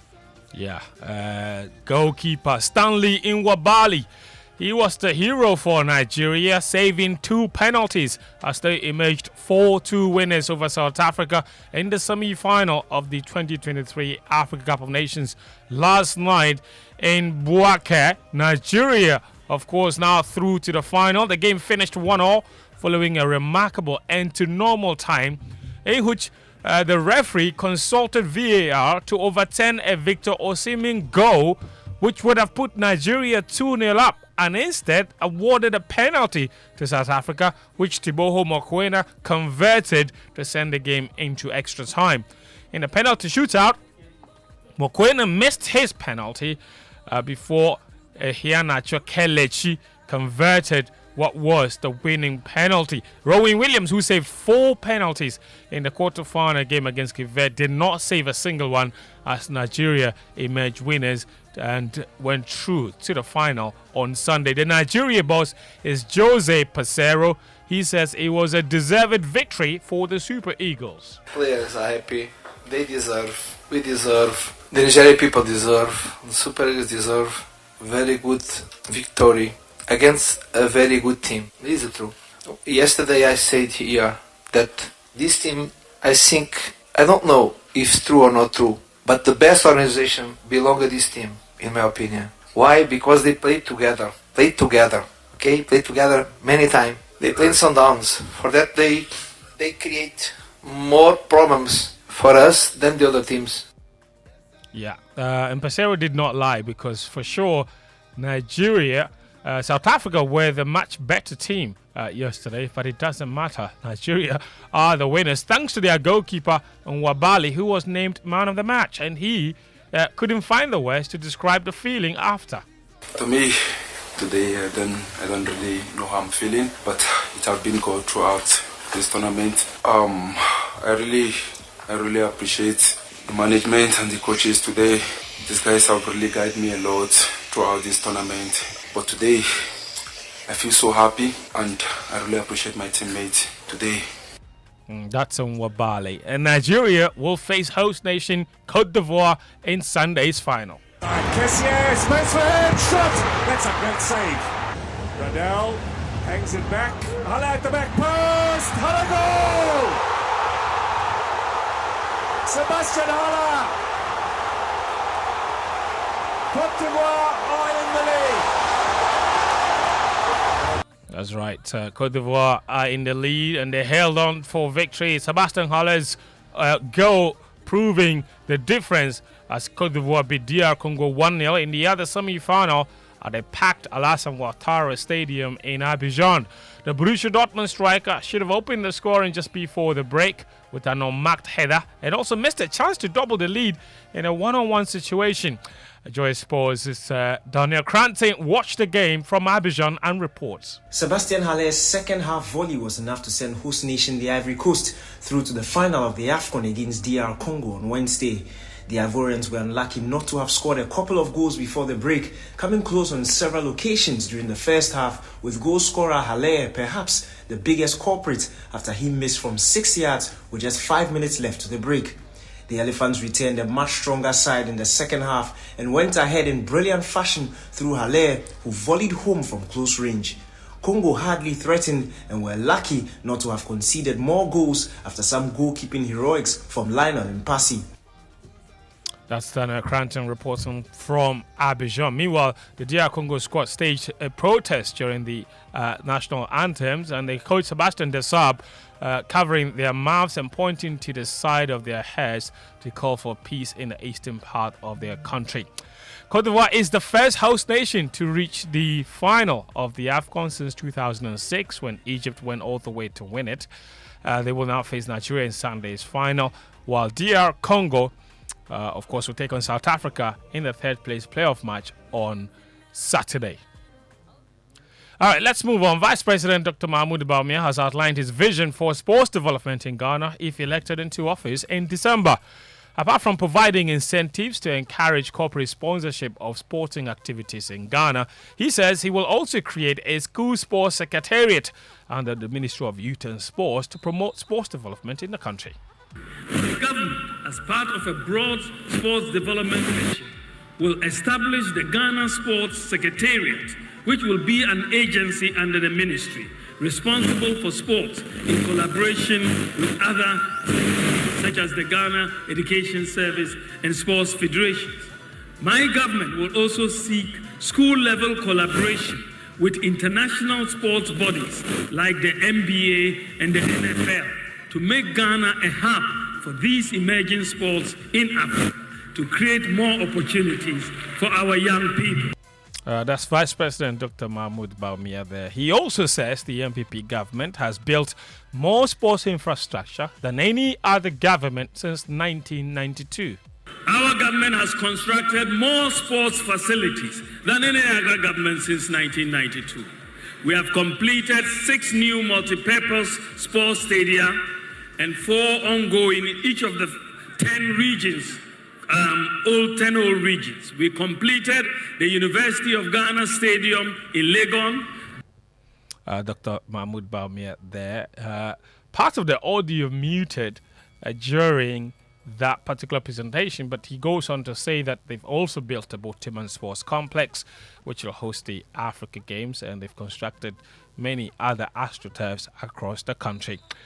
Let's move on from the VEEP to the president of the Ghana Football Association, Keto Kroku, who says his outfit has learned their lessons after Ghana's embarrassing exit from the 2023 AFCON. He said this at a press conference yesterday in Kumasi. That should tell all of us here that the reflective period has taught us big lessons. We have engaged a lot and we accept where we have been wrong. The notes that I've espoused here speaks to these facts. The reflective period has also emboldened us to take very, very decisive decisions. That would ensure, to quote the words of the Speaker of Parliament, the Black Stars and our national teams must rise from the ashes of setbacks. And we are very committed towards this. What we have said here is a testament of our commitment towards fixing the problems. That's the GFA president, Ket Okreku there.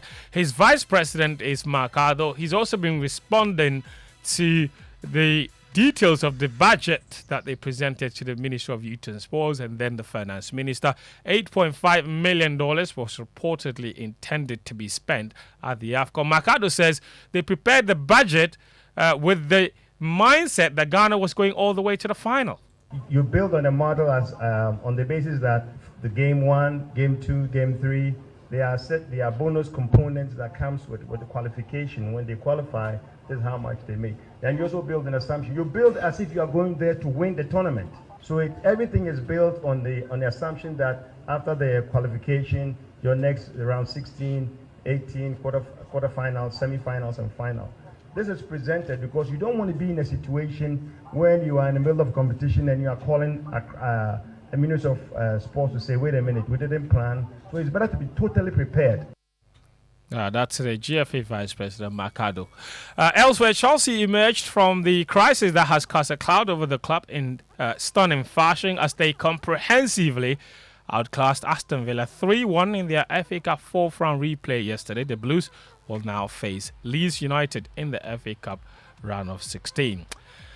And in some transfer news, Jesse Lingard, he has completed a move to South Korean side FC Seoul.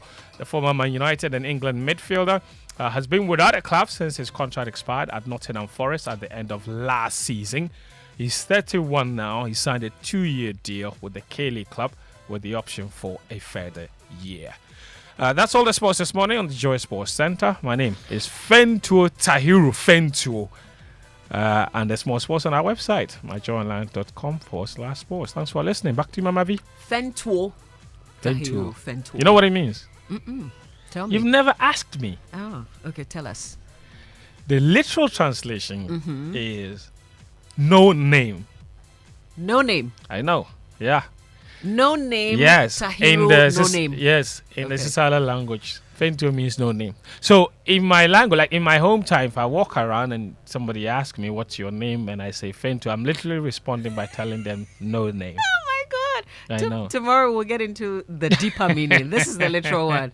No name. Thank you very much for the Sports Center. You're welcome. Always. We've got food for thought, but our social media messages on the show brought to us by EcoBank, a better way, a better Africa, and Provident Insurance. With Provident, man, you are covered. Uncle Bo White joins us after this. Across Africa, a new era has begun, connecting us with one purpose: to create and share opportunities to grow. Across our continent, across the world, we are creating a better way to a better future. A Pan-African future. Together. EcoBank. A better way, a better Africa. Provident Insurance welcomes you to a new year. Remember to insure your new car or renew your existing motor insurance from the 1st of January to the 31st of March. You can win free gifts such as fuel coupons and several other branded Provident souvenirs. Rush for insurance cover now. Terms and conditions apply. Insurance, your future happy days. With Provident, man, you are covered. All right, it's 45 minutes after 7, time for Food for Thought, brought to us by Roverman Productions. Be the difference. Uncle. Gorgeous. Good morning to you. Well, a very good morning to you. At least you have a name. You know, yesterday somebody sent a message and said, Mama V, a.k.a. Gorgeous. I have a name. I think if that became an addition to your name, it would be wonderful. Thank you for giving me that. You know something interesting about the Fentuo meaning? It has a much deeper meaning. That no name means that no name is greater. No name means no name is greater. Yes, when it is given to you as a name, what they are saying is that, in other words, don't be afraid of anybody, because no name is greater. Okay. Don't be afraid of anything. I see Fence nodding. Uncle, you spoiled it. Good morning. Good morning, thank you. I love your name. I love the meaning, and I love the concept behind it. That nobody can scare you, nobody can intimidate you, because no name is greater. That is right. It's a whole sentence, but we can't write a paragraph in a name, so we have to shorten it. Yes. You see, Uncle, you are too much. Mama V, so you heard, no more Abiba or Salamatu, please.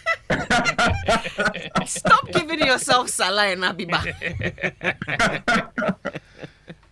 But then I can understand why you can be so bold in your positions. Yet I listened to you guys breaking down the national Sports Authority appearance at the public accounts committee.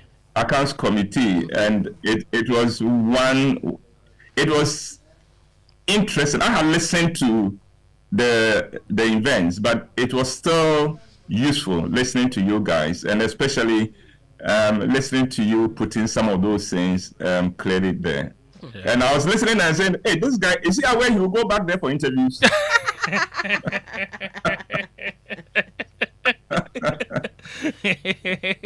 It happens. It's a price you have to pay. Yeah, but then I understand. Your name is no name. Yeah, no name is greater. Yeah. No name can. He's living it. Yes. He is living it indeed. Yeah. Just as you are living your gorgeous name. Thank you, Uncle. Yeah. The wonderful thing about you, Mama V, is that you are gorgeous not just outside, but within as well. And that is why you are so special. Oh, thank you. See the way you are blushing. When they say nice things about you, see the way you are happy. No, the thing about Uncle is that he's real. Yes. Yeah, that's it. Yes, that's true. On Tuesday, I had the unique privilege of being hosted by the IGP in his office. Oh. It is wonderful to be with a policeman when you're not under arrest.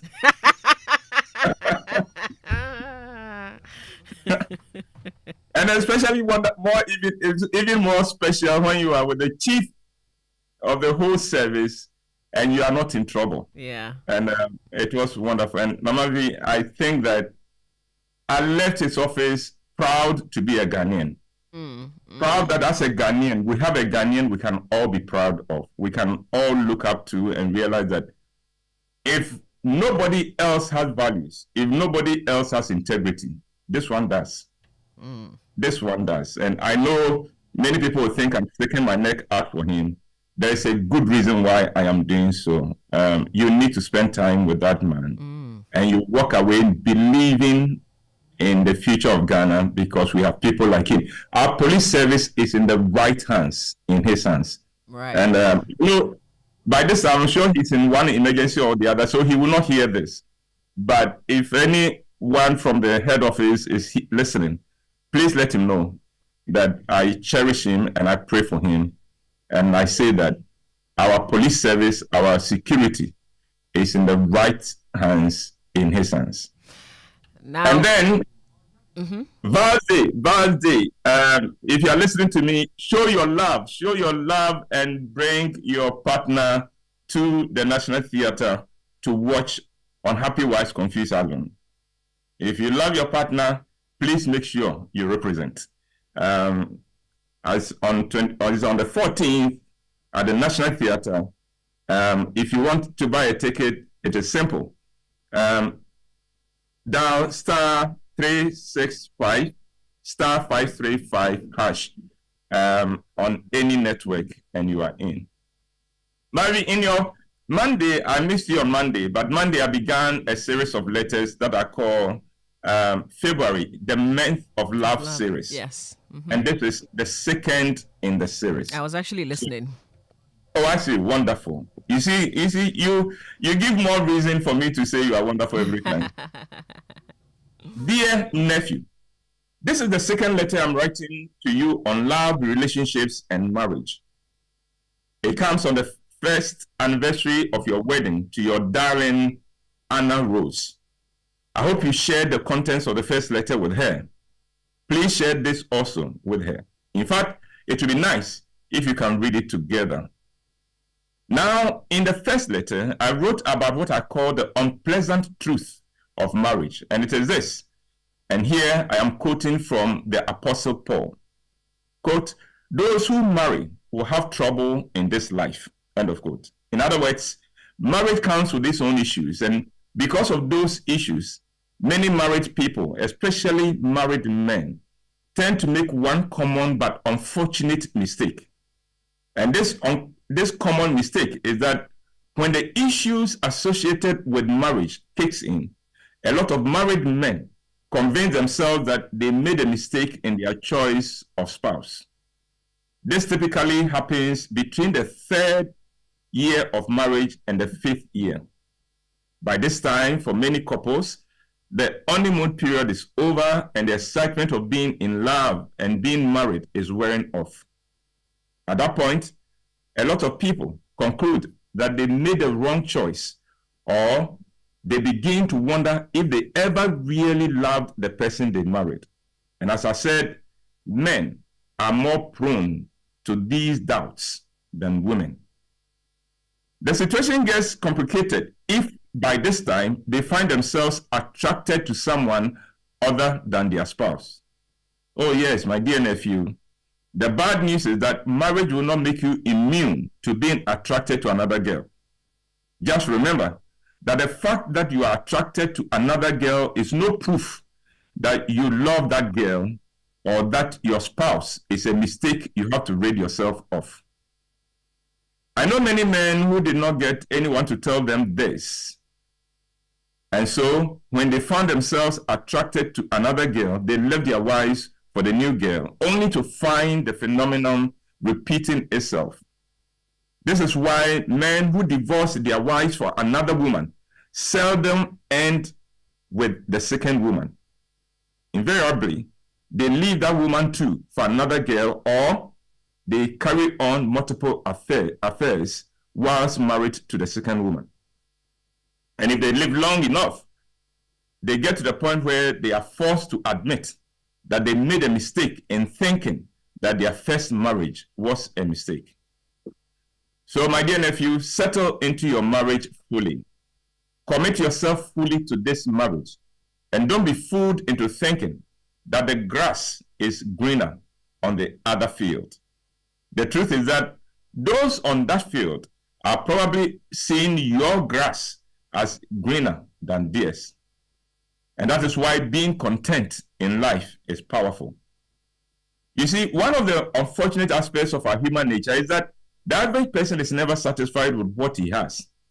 The average person thinks someone else has it better than him, and so he looks down on what he has. Rise above that, my dear nephew.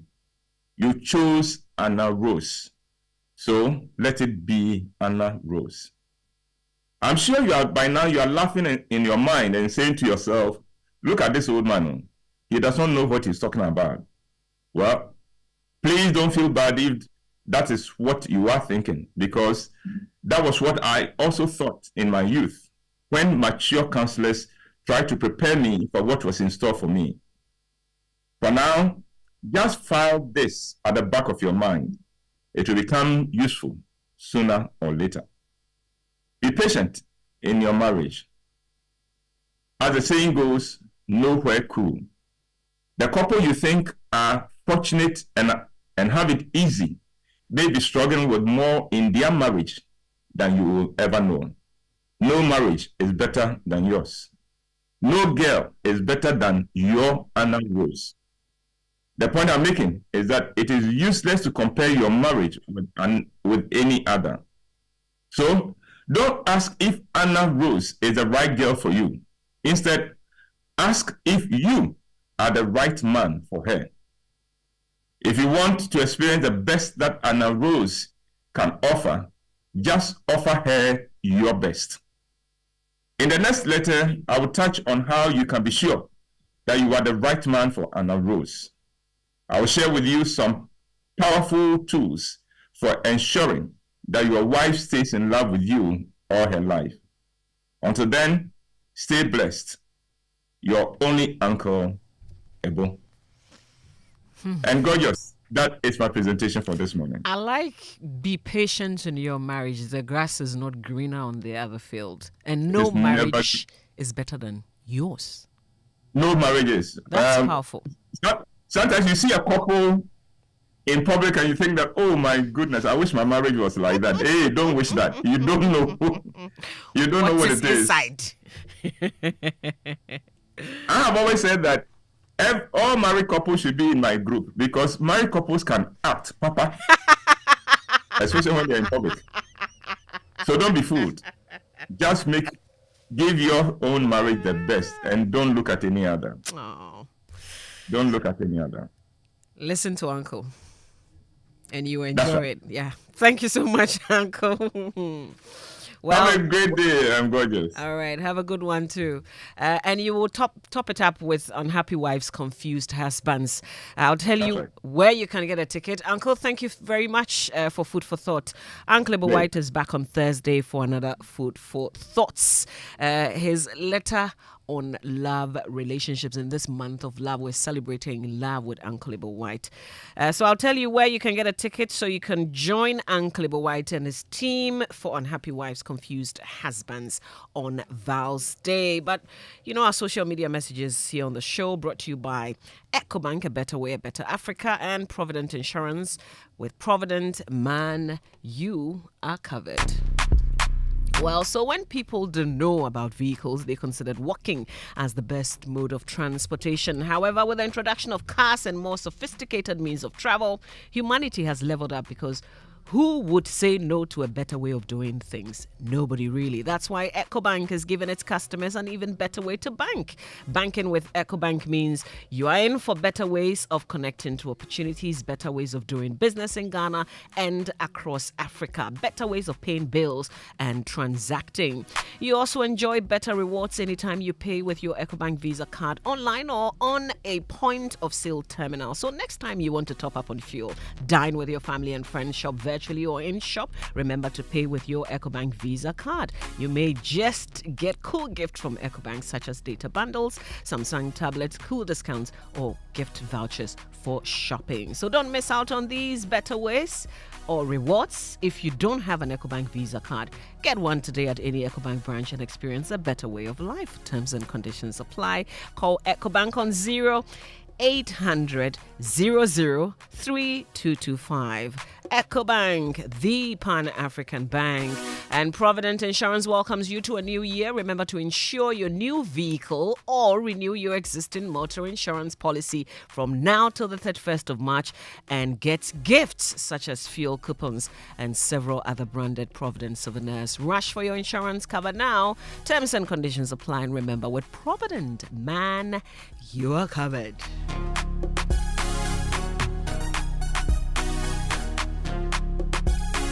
Coffee in your cup and Joy on the set. The Super Morning Show is always the best bet on Joy 99.7 FM. It's 8 o'clock on the Super Morning Show, which means it's time for us to bring you the Business Minutes. It's brought to us by Consolidated Bank Ghana CBG. We stand with you, and Anointed Electricals, the generator experts. Hello and welcome to the Joy Business Minute, brought to you by Consolidated Bank Ghana. We stand with you, and Anointed Electricals, your generator experts.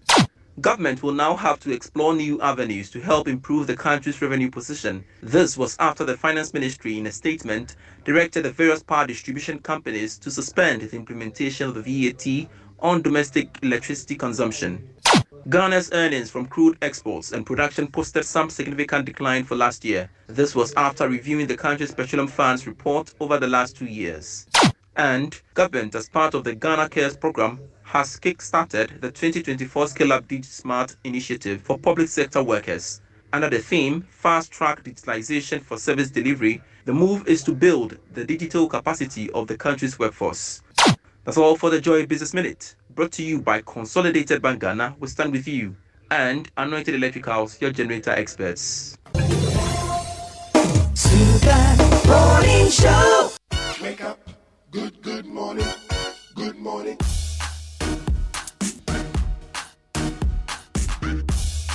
Coffee in your cup and Joy on the set. The Super Morning Show is always the best bet on Joy 99.7 FM. It is the hottest breakfast show. It's 1 minute after 8. Super Morning Show it is on Joy 99.7 FM. You had there the Joy Business Minute, brought to us always by Consolidated Bank Ghana CBG. We stand with you. Good morning to our friends at Consolidated Bank Ghana. And of course, Anointed Electricals, the generator experts. So are you a tertiary or SHS graduate looking forward to acquire technical skill? Do you have the certificate, but you don't have the requisite skills. Do you want to acquire a skill to travel abroad, for instance? Or are you an electrician who wants to acquire the upcoming Energy Commission license? I've got answers for you. And it's all in Anointed Technical Training Institute. That's ATTI. That's where you would find answers to all these questions bothering you. Anointed Technical Training Institute is a practical Technical Training Institute of Anointed Electrical Engineering Services Limited, which is registered by the Council for Technical and Vocational Education and Training to provide technical training programs. That's one of Ghana's most outstanding and innovative technical institutions, dedicated to provide 80% hands-on skills and career training programs. Here there are courses, electrical and controls, also generator and plant, auto mechanics, solar installation and CCTV installation. You want to know the duration and the fees? Well, it depends on the course that you actually choose. So why don't you find Anointed Technical Training Institute and go there, talk to them. In Accra, you find them at number 77 Anointed House off Odoko Malam Road. They're also in Kumasi, Asokwa Kumasi, inside Tatiyard off the Ak Mayanka Road. And here are numbers to call: 0544337171 or 0544337172. Your engineering career starts with us. Effective practical training is assured. ATTI, head to Hands Solutions. And your business should not suffer because of financial challenges. Are you an individual trading in your personal name, a sole proprietor, or a company? Expand your business with CBG's collateral-free lending products. Open an account with us today and have access to as much as 500,000 Ghana cedis to meet your urgent business needs. Solo smart loans, SME smart loans, advanced loans are the perfect solution for you. No need to provide any form of collateral. For further inquiries, visit any of our 114 branches nationwide or kindly call our contact center on 0302216000 of our social media handles on Facebook, Instagram, and X, formerly Twitter. Email us. Talk to us at cbg.com.gh. Terms and conditions apply. CBG, we stand with you. Mama, what's your formerly what? Twitter. Why? That was because I said what? Twitter. I mean, I have a friend who said Twitter. That should be from my parts. Twitter. That should be from where? My parts of the country. I didn't say that. I know. I'm just admitting. Well, you said that. I didn't say that. You said that. So, no wahala for today. No wahala for today. Listen, we had Uncle Ibo White joining us for Food for Thought. Uncle will join us again on Thursday, but Food for Thought is always brought to us. Mama V, what's today? Today is what? Is today Thursday? No, today is what? Oh, today's Thursday. What did I'm just thinking today's Monday. Oh, okay. But you had work. I said he would join us on Thursday. Yeah, but you were but you had work on Monday, right? Yes. You had work yesterday. Yes. So how come the belief that today is the first working day? Oh, you don't want my God. you don't want February to end. Tired. I do actually. So Uncle Ibo will join us on Monday. Mm-hmm. Yeah, Monday for another. Now you're thoughts. talking. He's talking about love and the tips he's giving. I think next Monday he'll talk about how do you know if you are the right person for that special one. Yeah. How do you know? Hey. But Food for Thought is always brought to us by Roverman Productions. Be the difference. And Roverman Productions, in partnership with the National Theatre and Joy FM, presents a Valentine's Day special showing of Uncle Ibo White's amazing classic and Happy Wives, Confused Husbands. So on the 40th wedding anniversary of Mr. and Mrs. Efriye, their 3 adult children return home with various forms of palaver. As the children struggle to come to terms with their marital problems against their parents' successful and long-lasting marriage, certain concerns are raised. Will the anniversary come off as planned, or will it go up in flames as the married children go at their spouses with bitterness and anger? And Happy Wives, Confused Husbands is a story on marriage and relationship told in a hilarious and unforgettable manner. And it shows on Valentine's Day, 14th of February at 5 p.m. and 8 p.m. at the National Theatre. Rate is 200 Ghana cedis for single and 300 Ghana cedis for couples. Buy tickets only via short code *365 *535 # on all networks. Join the fun in an amazing Valentine's night event at the National Theatre. Buy your tickets now. Sponsors: Ebony Condom, supported by La Palm Beach Hotel, Roverman Productions, Be the difference. And I missed this birthday dedication. Happy 12th birthday to Irikwa Klena Mensa Rich Church School. May you grow to make a positive impact on your generation, from your dad, Jacob Mensa, your mom, and the boys. Irikwa Klena Mensa Rich Church School. It's your 12th birthday today. Happy, happy birthday to you. Highly spiritual. Coffee in your cup and Joy on the set. The Super Morning Show is always the best bet on Joy. Encouraged to play love instrumentals. Which You one were is trying this? to discourage me. This one is it Mr. Drew? Yeah. Which song is that? Give Me Love. Okay. Yeah, Give Me Love. Timothy Anyidoho of the Lands Commission, good morning to you. He encouraged me to go on, man. We love it. Yeah, so. He loves which one? All the instrumentals that I play. the You are love trying to discourage me on Wednesday. No, I was just no. Hey, Mama V, I was discouraging you on Tuesday, not Wednesday. Hey, what is wrong with me? I want to relive the week. I was actually asking a very simple question. The question was, na odahi, that you woke up with all these love songs, and you ended it up with adult music. I am actually love, you know. Okay. Yeah. That's your name now, eh? Your name is Love. It's the Super Morning Show right here on Joy 99.7 FM. We have a conversation. I'm sure that you have questions following the Vice President's address as flag bearer of the NPP to the nation yesterday. As Vice President, I am like a driver's mate. But by the grace of God, if you make me the president, I will be in the driver's seat with constitutionally mandated authority to pursue my vision and my priorities. My government will now focus on jobs and wealth creation by the private sector for all Ghanaians. My vision, ladies and gentlemen, is to create a tent big enough to accommodate all our people, tap into the resourcefulness and talents of our people, irrespective of our different ethnic, political, and religious backgrounds. My government will propose that those who, after completion of their education, can secure jobs will be exempted from national service. National service will no longer be mandatory.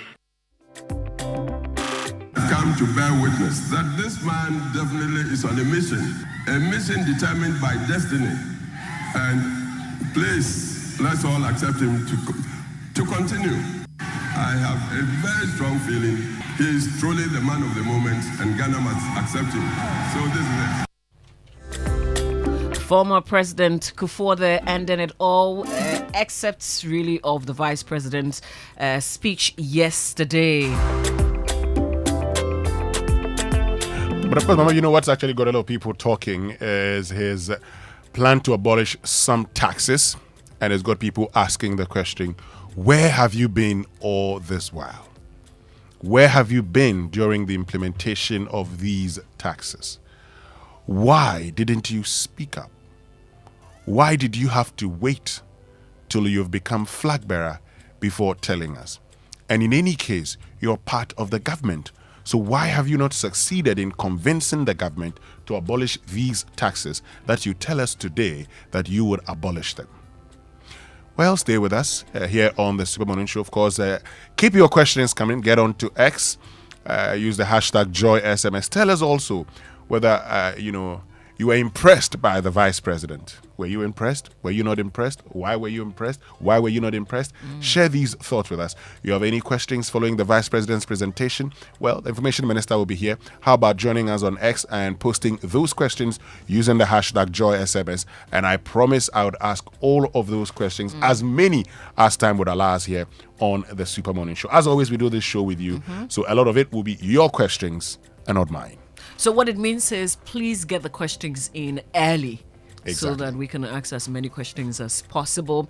In the meantime, it was your birthday yesterday. Pius, you turned 13 yesterday. Pius Osei Junior, Villac International School, Cambridge, year 7. From your friend Nunana to you, Pius Osei Junior. Happy 13th birthday to you. Our big stories brought to you by Vodafone, Further Together, and latest film, your partner for life. So this amazing news. Vodafone Cash bundles just got sweeter with a new Vodafone Cash special voice offer. With only 5 Ghana cedis, you get 200 minutes of talk time, valid for 7 days to all networks. Make calls to all networks all week long at the best value on Vodafone Cash special voice offer. Talk for 200 minutes with just 5 Ghana cedis, only available on Vodafone Cash. Dial *110# to purchase your bundle, or visit my Vodafone app to make your purchase. Connect with your loved ones with a Vodafone Cash special bundle. Vodafone.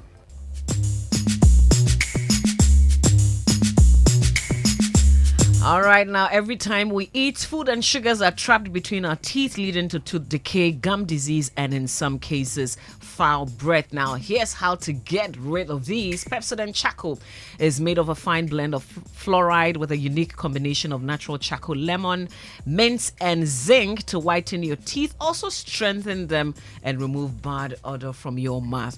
Charcoal White gently polishes away both stains and naturally restores your bright smile. So for our herbal lovers, try Pepsodent Herbal Toothpaste, which is infused with a unique blend of green tea and herbal extract, also formulated to repair and protect your gums while giving an all-round cooling sensation. Pepsodent Herbal releases, repairs, and protects gum tissue while giving you strong teeth. Always remember to brush your teeth in the morning and before you sleep at night. Pepsodent has been educating Ghanaians on how to brush their teeth for 25 years, and Pepsodent is recommended by the Ghana Dental Association. Pepsodent is also giving you the opportunity to talk to a dentist for free.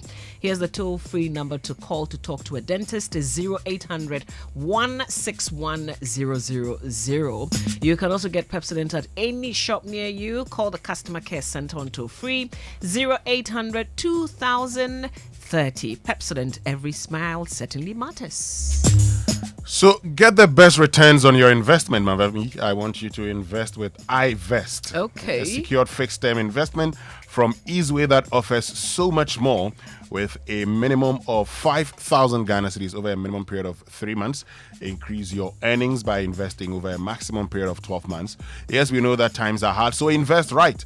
Open an iVest account today and invest your way to massive wealth. iVest, real value for real people. Call Israel now on 0596 914 or text iVest, IVEST, to 4993 to get started. Easeway, your trusted financial solutions partner, and Easeway is a member of the Ghana Deposit Protection Corporation. Now, the College of Medicine and Allied Sciences is open for admission, really. It's a degree awarding institution offering Bachelor of Medicine and Bachelor of Surgery using the Graduate Entry Medical Program, also Bachelor of Diagnostic Imaging and BSc Health Information Management. All these programs are accredited by Ghana Tertiary Education Commission. At College of Medicine and Allied Sciences, we pride ourselves in our innovative bilingual curriculum that prepares you to consult in French and as a graduate with an entrepreneurial, research and ethical mindset. Admissions are currently ongoing for all SHS graduates who wish to obtain a first degree in health information management, SHS science graduates wishing to gain a degree in Bachelor of Diagnostic Imaging, and graduate with science background who wish to accomplish their dream of becoming medical doctors. So contact College of Medicine and Allied Sciences now on 0208 456 556 or send an email to info@commerce.edu.gh. Commerce, the citadel of a holistic professional medical education. It's 16 minutes after 8 right here on the Super Morning Show on Joy 99.7 FM. Keep your messages dropping. Our WhatsApp number is 055-111-1997. Kindly post on X with the hashtag JoySMS. It's all about the Vice President's speech yesterday. Winston is asking, were you impressed, disappointed? What are your takeaways? Any follow-up questions, really, because we're also hosting the Information Minister, Kojo Ponkroma, who will answer all those questions here on the Super Morning Show. It's the most action-packed breakfast show in town. The hottest music, the best giveaways, the great interviews, and all the laughter and fun you can imagine. Don't miss the Super Morning Show on Joy 99.7 FM. It's the best breakfast show in town. Breaking news. Vodafone Ghana is becoming Telecel. Stay tuned.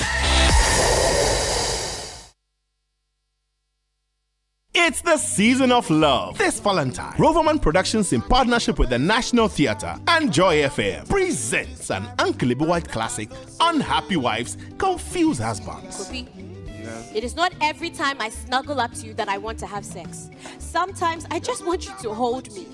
But as for you, anytime my body touches yours, pew! Lovey, let's go to church. Pew! Lovey, let's go to the market. Pew! It is not me. It is my Kojo Benson. He understands nothing apart from action. Shows on the 14th of February at the National Theatre. Time, 5 p.m. first show, 8 p.m. second show. Buy your tickets via short code *365*535#. Rate 300 CDs for couples and 200 CDs for singles. Sponsor Ebony Condoms and proudly supported by La Palm Beach Hotel. Roverman Productions. Be the difference. Hey, Cashman. Yeah. Don't you know Nana has assembled all of us and you are here making calls? My generator is spoiled too. So I'm calling a renowned Ghanaian company with an excellent track record in the sales and repairs of generator sets in Accra to come and repair for me. Oh, is it Anointed Electricals? Yeah. Anointed Electricals deals in quality and genuine generators with high fuel efficiency. We also rent generators. They sell quality generators from 10 kVA to 2,500 kVA. They have spare parts of other generators and can repair every faulty generator set even if you didn't buy from them. Look, now we don't have any electrical problem in Accra. Oh, how? Because Anointed Electricals is right here at East Legon, Lagos Avenue, opposite Tomrick Hotel. And that's why Nana is calling us. Okay. Yes. If you want to buy a brand new generator or repair the old one, visit Anointed Electricals. Or if you are within Accra, call our hotline 0246 423 534 or call 0243 480 334. They have qualified and dedicated men on 24-hour after sales service. Then let's go and listen to Nana. Let's go. Gosh, after giving you the hint, won't you give me anything? Anointed, the generator experts.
And last night, the Vice President, Dr. Bawumia, presented his vision to the country. And this morning we've been asking questions about the vision and what he intends to do differently from Akufo-Addo. You've asked your own questions. You've said, so why is he telling us all the things that he wants to do now? Why hasn't the government implemented those policies and programs which he intends implementing? Before we get answers to all of those questions, let's first of all go for some highlights from the Vice President's speech last night. Ladies and gentlemen,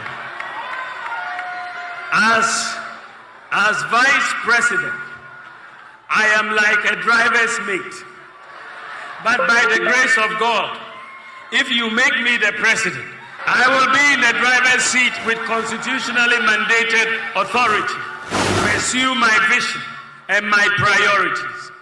So what do I want to do in terms of vision and priorities and policies if you give me the opportunity by the grace of God to become president of the Republic of Ghana? Ladies and gentlemen, in this regard, I have been engaged in a lot of consultation and doing a lot of thinking in the last few months about the lessons of the last 7 years, as well as my vision and priorities as I seek to become President of the Republic of Ghana. Clearly, the initial conditions that we inherited in 2017 are not the same as will be in 2025. Therefore, my priorities will be different. We have done many good things, and I will be seeking to build upon them. My vision, ladies and gentlemen, is to create a tent big enough to accommodate all our people, to tap into the resourcefulness and talents of our people, irrespective of our different ethnic, political, and religious backgrounds, to channel our energies into building the kind of country that assures food self-sufficient, safe, prosperous, and a dignified future for all Ghanaians. Another area I want to tackle is reducing the cost of living. Ladies and gentlemen, a major priority of my government will be to reduce the cost of living. The cost of living in the world has increased massively following the COVID pandemic and the Russia-Ukraine war. Global inflation has increased from 1.55% in 2016 to 8.7% at the end of 2022. That is average. This is a 5-fold increase. In particular, the increase in the cost of living has been driven by increases in food prices, energy prices, housing rents, and transport prices. Therefore, any attempt to reduce the cost of living on a sustainable basis must tackle agriculture, energy, housing, and transport prices. And that is exactly what I am going to do. I will also prioritize the construction of the Pualugu Dam by using private sector financing to put in grant financing. My administration will also work to reduce the cost of public transport between 30 and 40% with the adoption of electric vehicles for public transportation. Let us now move to dealing with corruption. I entered politics to serve the nation. My passion is solving problems. My passion is helping the poor, the vulnerable, and the disadvantaged in society. Accumulation of wealth is not and has never been a passion or an ambition. This is why throughout my public life, I have pursued policies, especially through digitalization, to check corruption in places like the ports, the DVLA, the NHIS, the Passport Office, and the Controller and Accountant General's Department. So I have a solid track record in fighting corruption, and I have earned a reputation for doing so. Ladies and gentlemen, one of the most potent weapons against corruption is transparency. Many corrupt activities are cash-based. Apart from the obvious economic benefits of moving in the direction of a cashless society, the literature does indicate that the more electronic payments are used in transactions as opposed to cash, the more there is traceability, and therefore the less the corruption. I would like to bring Ghana close to a cashless economy in the shortest possible time. We must also protect local industry from smuggled imports that evade import duties. Ladies and gentlemen, special economic zones will be created. These are the free zones in collaboration with the private sector at Ghana's major border towns, such as Aflao, Paga, Elubo, Sankase, and Tatale, to enhance economic activity, increase exports, and reduce smuggling and create jobs. Tema Port will be fully automated and benchmarked to be as efficient as some of the best ports in the world, like Hong Kong, Singapore, and Dubai. Also, there will be a new policy of aligning import duties and charges at the Tema Port to the import duties and charges at the Lomé port in Togo, Togo Lomé is our main competitor. This will reduce smuggling and tax avoidance. Also, for spare parts importers, duties will be at a flat rate per container, 20 foot or 40 foot, and that is what we are going to do. Ladies and gentlemen, let us now move to dealing with corruption. I entered politics to serve the nation, to help our youth get jobs. I believe it is time to rethink the concept of the current national service scheme. My government will propose that those who, after completion of their education, can secure jobs will be exempted from national service. National service will no longer be mandatory, and students will have the option to decide whether to do national service or not. This will also encourage companies to go to the campuses to recruit annually. This time they don't go because of national service. Ladies and gentlemen, to prepare our children for the fourth industrial revolution workplace, I will enhance the repositioning of the education system towards STEM, robotics, artificial intelligence, and vocational skills to cope with the demands of the fourth industrial revolution and job creation. So that's Vice President Dr. Bawumia when he spoke about his vision last night. This morning, we're joined by Information Minister and Member of Parliament for Fuasia Yorubi, Kojo Opon-Kroma, in studio to have a review, post-mortem of the Vice President's speech. Good morning. Thank you very much for joining us. Winston, how are you doing?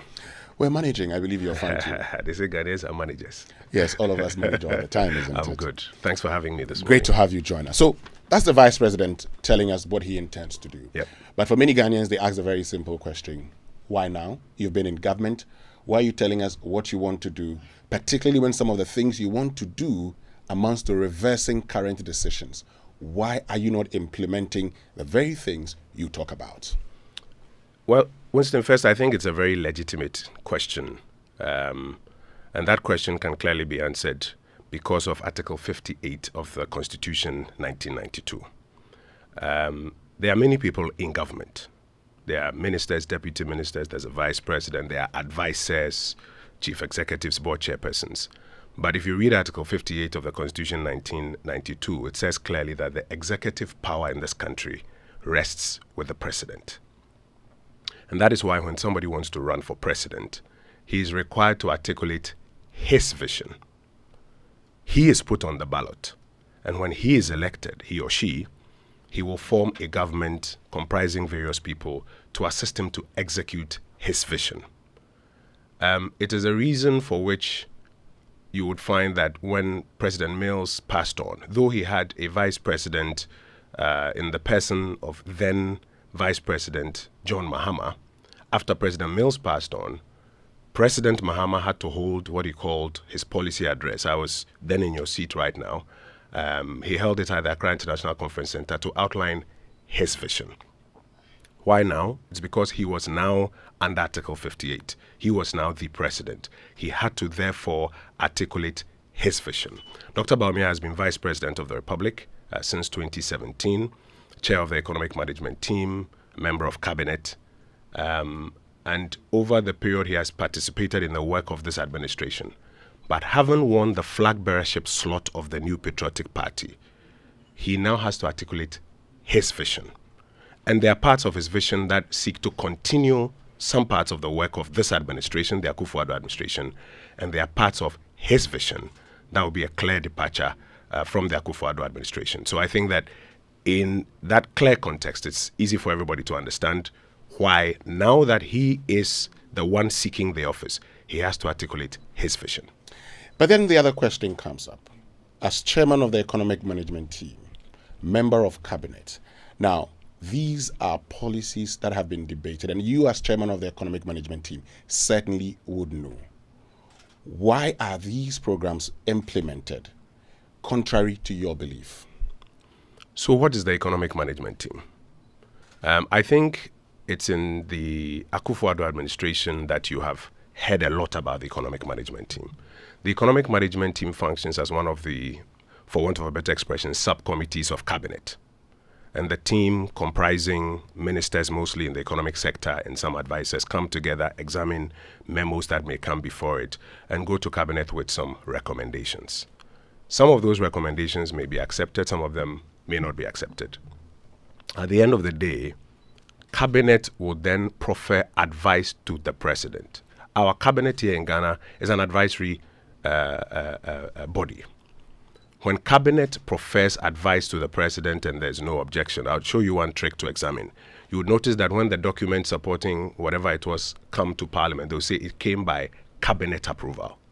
There are many, many times where cabinet approval is not required or sought, let alone the subcommittee of parliament's approval required or sought. And so for many of those occasions, you will hear that it came by executive approval. So the mere fact that somebody has been chairman of the economic management team does not mean that he is the executive president. It doesn't mean that he is taking the final decisions. There are decisions that we have all participated in, advice contributed to, but under Article 58, the one who takes that decision, that final decision, is the executive president. A second reason for which you will see some of these departures is that the circumstances in 2016 that, for want of a better expression, warranted some specific policy propositions by the then candidate Akufo-Addo are expected to be very different by the 7th of January 2025. And so you would not expect that some of those same policy proposals will be repeated in January 2025. And for somebody seeking to take that office in January 2025, he will articulate policy propositions based on the baseline that he will be inheriting from the 7th of January 2025. And there you will see that you have a departure. Then a third reason where you may see some of these points of departure is the fact that having observed the execution and implementation of some of the programs and policies of this administration, of course you see where there are successes, where you have to continue, and where you necessarily need to take a different route. And it is based on all of these that you would hear him articulate some vision points that are different and some which are also similar to what the Akufo-Addo administration has done. Let's start from the third point that you make. So having looked at implementation. So if you look at implementation and it's necessary to take a different route, why don't you start taking that route now that you're in government? Because now there is a program that has been constructed, funds voted, and a law passed to run the 2024 program. It's called the Appropriations Act. You know, in governance, first you have what you call the policy ideas. Then you flesh it out into the technical documents that underlie it. You construct it into a program. That program is budgeted. And you take that program to Parliament for Parliament to appropriate and pass a law on it. 2024 is done. Parliament has approved appropriations for specific government programs. Parliament has approved a fiscal program for 2024. You cannot, therefore, at this point in time, necessarily twist it or turn it around, because you need to land on a certain pedestal by the end of this year. Starting from January 7, 2025, you will construct a new program. And what Dr. Bawumia is saying is that currently, if you look at the landscape, there are more or less two key persons who are asking respectfully for the mandate of the people of Ghana to define that 2025 program. If, by the grace of God, you put me in that seat for 2025, this will be my program. This will be how I'll seek to execute it. This is the number of persons and the construct within which I seek to execute it. Talking about variations and talking about the Appropriation Act also, we've seen times where it has been approved by Parliament. You've gone back to Parliament and said, we want to change things. In the next fiscal year. Hold on a second. In the mid-year, for example. In the mid-year, you can actually go and do and make variations. In the mid-year, for example, the primary thing you go to do is to do what you call the mid-year statement. And that's why you'll find that in recent times, there's been a debate in Parliament whether the Minister of Finance has to come mid-year by statement or by motion. Because mid-year, the principal thing you come to do is to update us on performance. If you think you need extra revenues, you may come to mid-year and ask for some extra revenues. If you think that you need extra expenditure, you may come and do a supplementary appropriation at mid-year. Yes. But the norm that we run is that you define the fiscal program for the year. Today, for example, for 2024, if you look at the fiscal program that the finance minister took to Parliament, in closing the fiscal gap, the route that he has taken is that there is a need to raise some revenue in some particular areas. We all believe that revenue mobilization is important. In this fiscal program, some revenue handles, for example, the emissions levy is being included in this year's fiscal program. For example, the electronic transactions levy, it's in this year's fiscal program. For example, until yesterday, this 15% on VAT was programmed and included. Mm-hmm. What Dr. Bawumia is saying is that if you give me the mandate for 2025, I will approach the fiscals differently. And he starts off by talking about the expenditure cuts. Why? So that he can create that kind of fiscal space. Last night I was listening to your analysis with, I think, Evans. Yeah. Very brilliant analysis.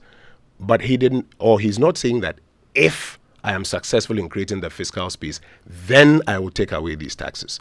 He's saying that I will construct a different fiscal program which starts by cutting expenses. He's cutting down the number of ministers to not more than 50, including regional and deputy ministers. That's about, today, if you take the size of government, say about 85 or 90 even, that's about 35 or 40 V8 that government is not buying. Expenses that come with it that government is not undertaking. That is savings on the fiscal program. He's saying, for example, that a lot of the capital expenditure that you find in the fiscal program, he's going to rather give the private sector incentives to embark on that expenditure in a PPP arrangement. So it doesn't need to form part of our fiscal framework. When he does that, he has reduced expenditure significantly. And when the manifesto comes out fully, you'll see the specific numbers that are in there. Because of that, on the upside of the fiscal framework, you then notice that he does not necessarily need to have all of those tax handles there. So to conclude my answer to your question, the fiscal program that he puts forward in 2025, which is beginning to signal, is what determines his ability to say, I will not need to have this tax, I will not need to have this levy, because I don't need to have these expenditures at the bottom. Today's fiscal program, as I mentioned already to you, has already been approved by Parliament and is in force. And then the circumstances also that determine or that require today's fiscal program are very different from the circumstances that will determine the January 2025 fiscal program. Yeah, but talking about the fact that, you have the programs already in place, let me just, so take you to something that you've made, a point that you've made today. So yesterday, we were told, the finance minister issues a statement suspending the implementation of VAT. Yes. Clearly, that's something that is doable. Yes. So if the finance minister, in the course of the year, decides, hold on a minute, we're suspending implementation. Yes. Why can't, for instance, the government decide we're abolishing the implementation of e-levy, even though as part of the plan for the year. So you will see, I mean, first of all, I've taken you to Article 58, that we run an executive presidency. The executive president is the one who runs the government. He takes his decisions. All of you may advise, all of you may give your views, but Winston, you are not the executive president. Today, all views may be expressed, but none of us can hold the wheels to move it in any particular way. If you read the finance ministry statement, it says in that same statement that they are suspending implementation and they are going to do some further consultations, and they expect that those consultations will yield other measures that they can achieve the same fiscal, may I say, program that they have put in place. So it's not a fait accompli that they have suspended it and that's the end of the matter. They are going to have to find a way to answer that question. President Akufo-Addo's government has to find a way to answer that question. And the finance minister, who is responsible for fiscal policy, having put out that statement, even included that in the statement. Mm-hmm. All of us may give our pieces of advice that we think they should go that way or we think they should go that way. But when you become the flag bearer of the party, you also now have a responsibility to tell us that. So if you were constructing this fiscal program, how would you construct it? And I think that that is quite clear. We may prefer views. He has preferred his views, but the decisions that have been made today have been made. Moving forward, what he's saying is that if he has the opportunity, this is how he will construct his fiscal program. The question for me is this: is it a good idea? If it is a good idea, is it implementable? If it is implementable, do people like it? That is where I think we need to focus our attention. We would get to that point. But you've talked about the fact that, beg your pardon, the weather is dry. Yeah, we're all struggling with a bit of this. You've talked about the fact that he may have his views, but the buck will stop with the president. Absolutely. The question Ghanaians are asking, what were his views on these policies that he intends reversing? So, for example, if you take building a digital economy, and the things that need to go with building a digital economy, Vice President Bawumia's views on that have never been hidden. He's always, first of all, believed that the Ghanaian economy should go cash light, and to facilitate that, you need a lot of digital payment platforms integrated to function. And as part of that, if you recall, he was quite clear that taxes on digital payment systems negatively affect, first of all, the growth in that space, and secondly, in particular, the poor who are early adopters. His views have never changed on this matter. But he's not the president. Okay. I'm coming. Mm-hmm. I'm coming. He's not the president. He may express these views. I mean, I am under oath of secrecy from cabinet, so I may not be able to verbatim say who said what, etc. But I can assure you that his views have never changed on this matter. He has expressed his views, his thoughts, but in the end, the government has taken a decision. He is saying to you that I believe in this digital ecosystem, this digital payment system, and I have always told you that, one, if we tax it, it inhibits growth in that area, and it negatively affects, in particular, the poor. In the past, when the government chose to do it, based on the advice that came from various quarters, including his, what the central government decided was to introduce a threshold of, I think, 100 Ghana cedis, seeking to respond to those concerns. He says, if I have the opportunity, it's a total no-go area. And I don't think that there's anything wrong with that. In fact, listening to the commentary and reading online conversations, I see a lot of young people who are excited about this very clear vision that he has expressed even way before now, and now that he's seeking for this office, putting out there that if you give me the mandate, I'm going to take it off totally. If you give me the mandate, for example, when it comes to the telecoms industry, cost of data is very high. And today, the approach is to, for example, give spectrum based on who's the highest bidder. And what it does is that it doesn't necessarily allow its availability for the best of usage. And also because today the pricing regime is such that the least efficient players' costs is what is literally determining pricing. Data costs are outrageous. What he's saying to you is that if you give me the opportunity, I'm going to, if I am under Article 58, the executive president, the backstopping with me, I'm going to change how this is structured. I'm going to ensure that spectrum is availed not based on what some may call a beauty pageant, but spectrum will be availed based on the potential usage. I'm going to make sure that some of these policy points within the ecosystem are turned around so that cost of data does what come down. And I've heard a lot of young people say, well, that is what we are looking for.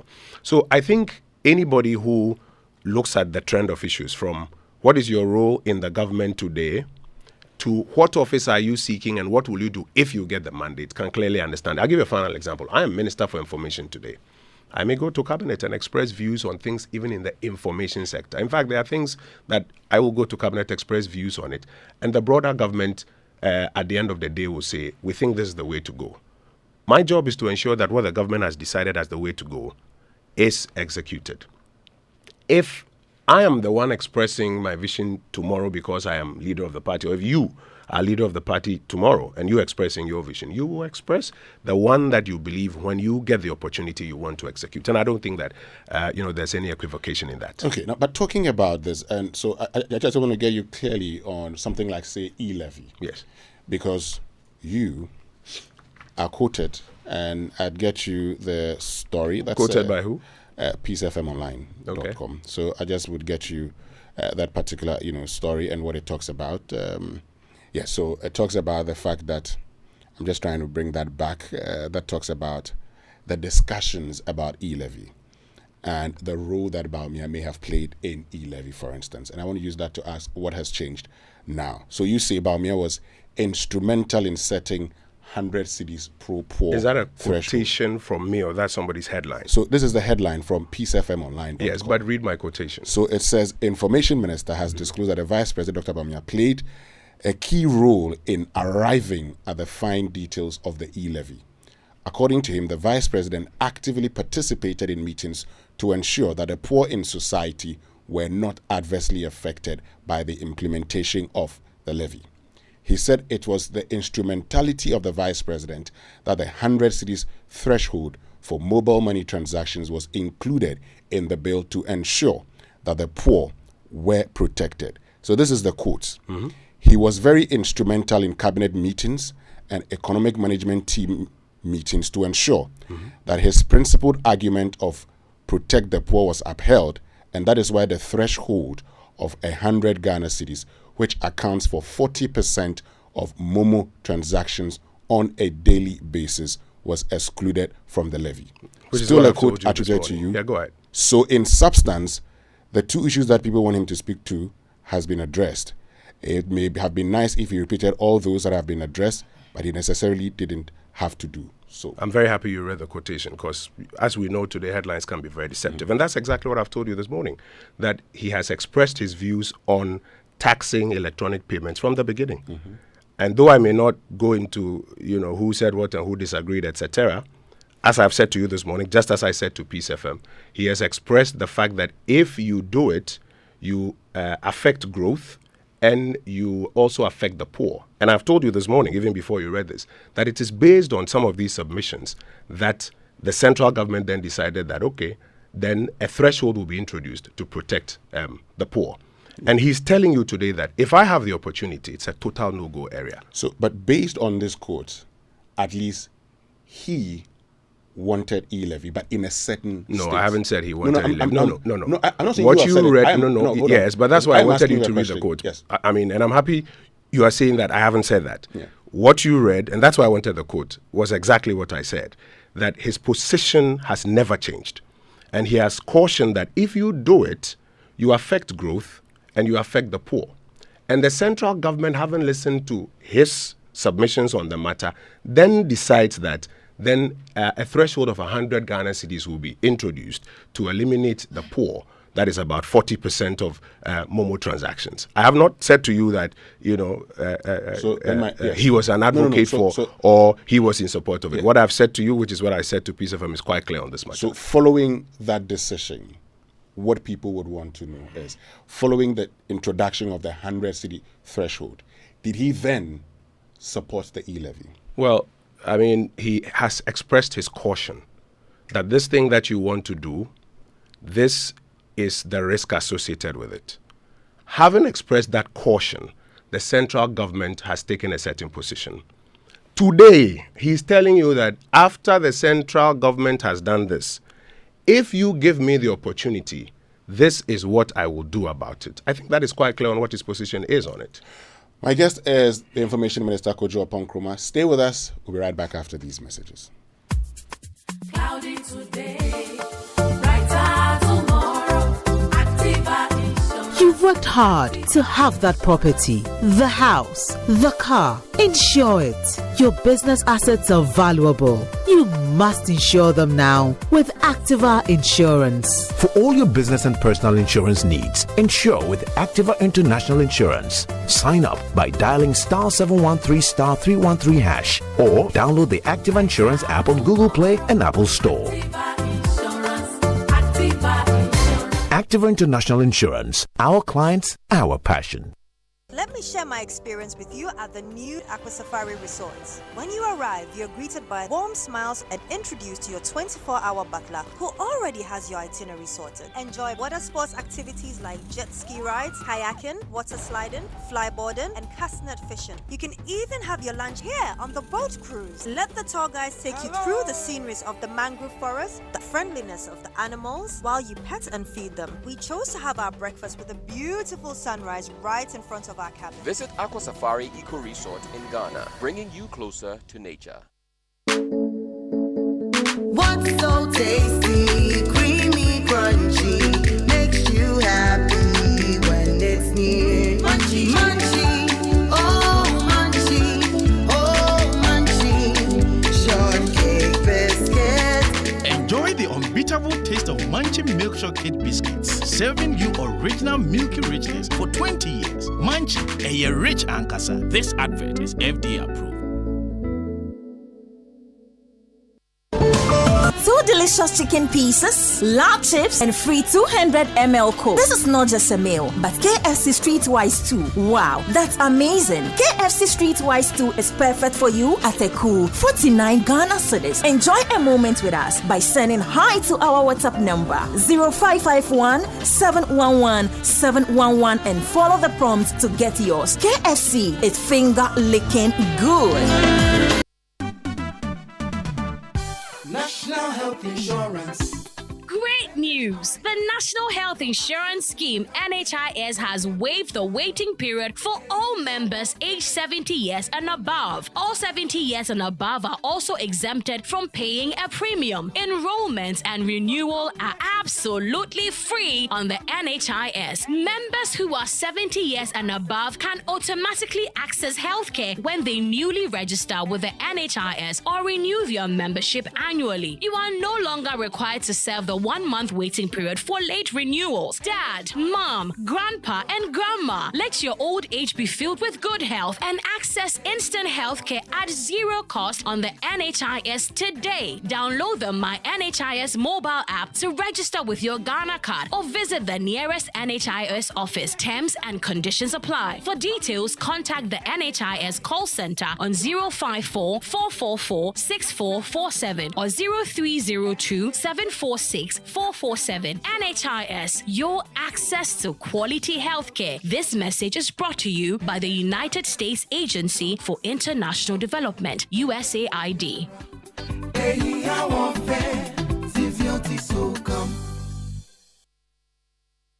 It's the most action-packed breakfast show in town. The hottest music, the best giveaways, the great interviews, and all the laughter and fun you can imagine. Don't miss the Super Morning Show on Joy 99.7 FM. It's the best breakfast show in town.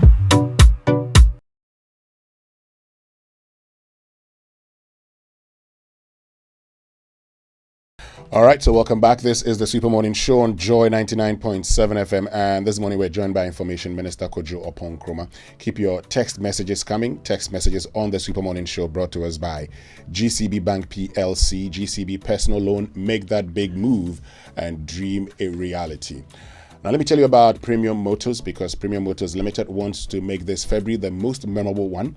Yes, buy a Renault Colliers and let us whisk you away to the enchanting city of Dubai with your partner within this month of love. This exclusive offer is valid only for the month of February, so do not miss out on the opportunity to make this Valentine unforgettable. Visit Premium Motors Limited today, test drive the Renault Colliers and make that decision, or call 0307 079977 or 0307 080010. Remember, Renault Colliers, where luxury meets intimacy, and this vehicle is distributed by Premium Motors Limited. Terms and conditions apply. So lots of you have been sending your text messages. I'm going to be reading some of these shortly. But, talking about the role, Kojo. So I just want to read something that President Akufo-Addo said in the State of the Nation address in 2018, page 2, last paragraph. He says, I am glad to be able to report that the economic management team, under the stellar leadership of the strong, brilliant economist, Vice President Mahmoud Bawumia, has risen to the challenge, and the hard work is beginning to show positive results. So which challenge is he talking about?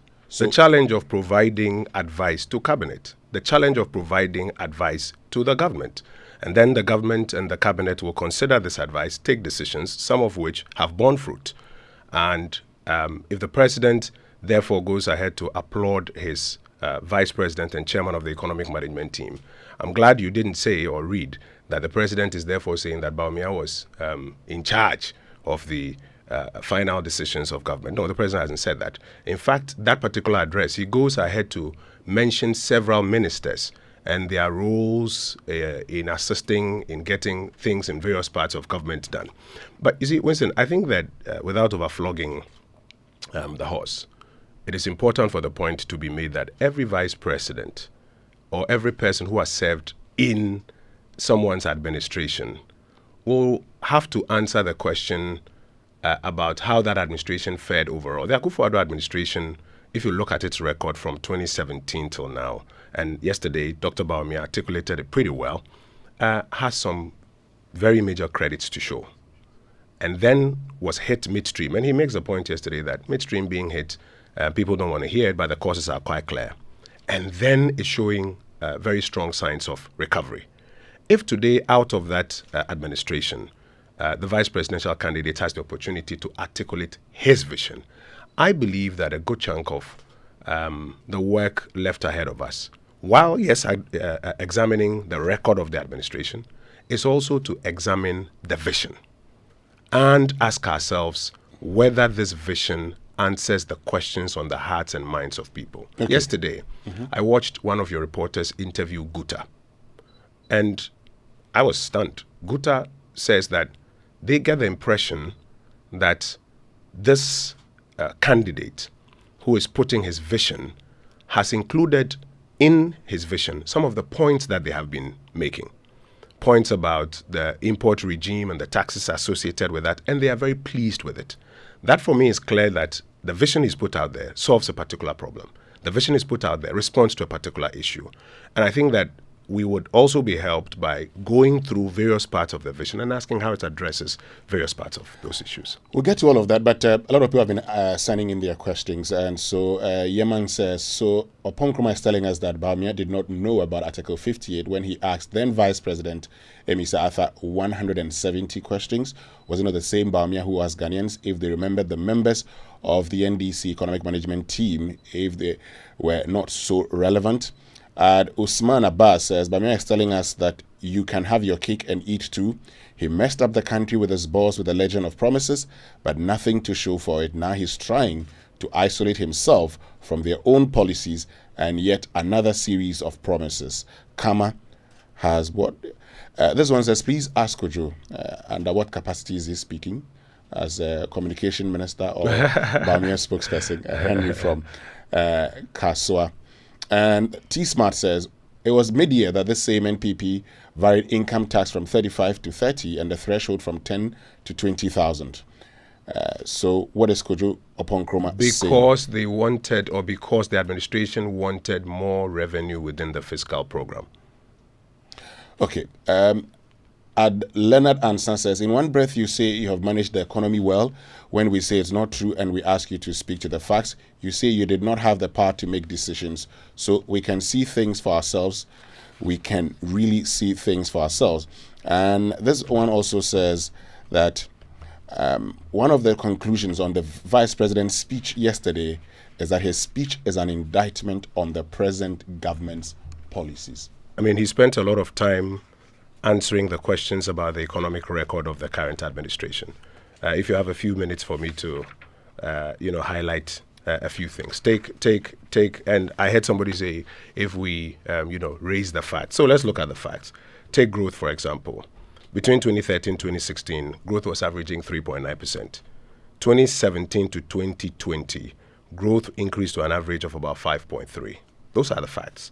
Yes, following COVID and the global slowdown, our growth declined to an average 4.9. That 4.9 still is higher than the 3.9 of the previous administration I was speaking about. And he goes on to make the point that if you even go into the breakdown, whether it's agric industry services, you will find that growth has done better even under the current circumstances than it did in the previous administration. He takes trade balance, for example, and he makes the point, the facts are there. So for those who are asking about facts, the trade balance, that's the difference between exports and imports, prior to 2017, was in persistent deficit for the best part of like 30 years. Between 2013 and 2016 specifically, the deficit averaged about 2.5 billion. That was our trade deficit.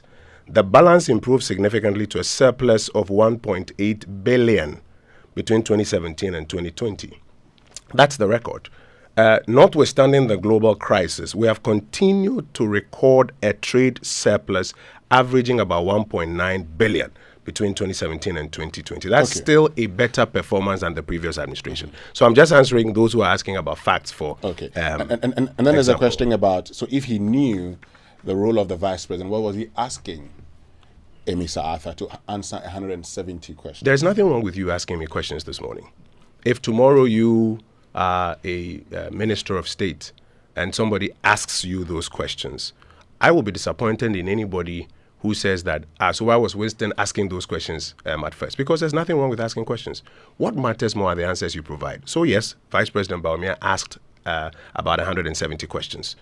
There was nothing wrong if the vice president at the time stood up to the podium and said, this is the work that this administration has done, this administration of which I am a part, has done in responding to these issues. In fact, these are my personal views, or this is my vision, or this is my thought on this matter. Do you know the answers that were provided to those questions? You don't, because they never answered them. Today, people are asking those questions, and they are legitimate, and we will provide the answers to those questions. That's why I went into the facts. When it comes to the question of vision, we will provide Dr. Bawumia, who is a leader of the MPP's vision, and will explain for each of the 20 parts of his vision board that he has put out there. We'll explain how he seeks to achieve them. So we're happy to receive the questions. If anybody has another 150 or 160, 170, we're happy to respond to all of those questions. Let's get to a lot of the things he says. For instance, about leveraging the private sector. Yes. So he's talked about resorting to the leasing of vehicles and printing, and that saves us money. How does that really work? So first, you have to go to his macroeconomic stability plan, which is one of the 20 parts of his vision, that we have to sustainably restore macro stability. One of the ways to do that is to keep expenditure under control. So there are two first things he talks about. One, cutting down the size of government. And as I mentioned, if you reduce the size of government to about 50 ministers, that's about another 40 or 35 V8s, fuel, support, offices of ministers and that attendant infrastructure that you are saving. He's also saying that a lot of the capital expenditure that government on its own seeks to do and often gets trapped because of the lack of resources to complete, and you find contractors legitimately complaining, etc. He's going to work with a broader PPP approach to crowd in the private sector to do those. So there will be, for example, road projects and other infrastructure projects that you would create incentives for the private sector to come in and do and get rewarded for it, instead of the Republic having to find 100 million, 200 million that it does not have, which is not coming in taxes, and we don't want to always be on the capital markets borrowing those amounts to satisfy those same projects. He's also saying that even in the goods and services budget, there could be a way by which, instead of, let's say, spending $80,000 to procure a particular asset, the private sector will not procure that asset, but will rather use that $80,000 for something else.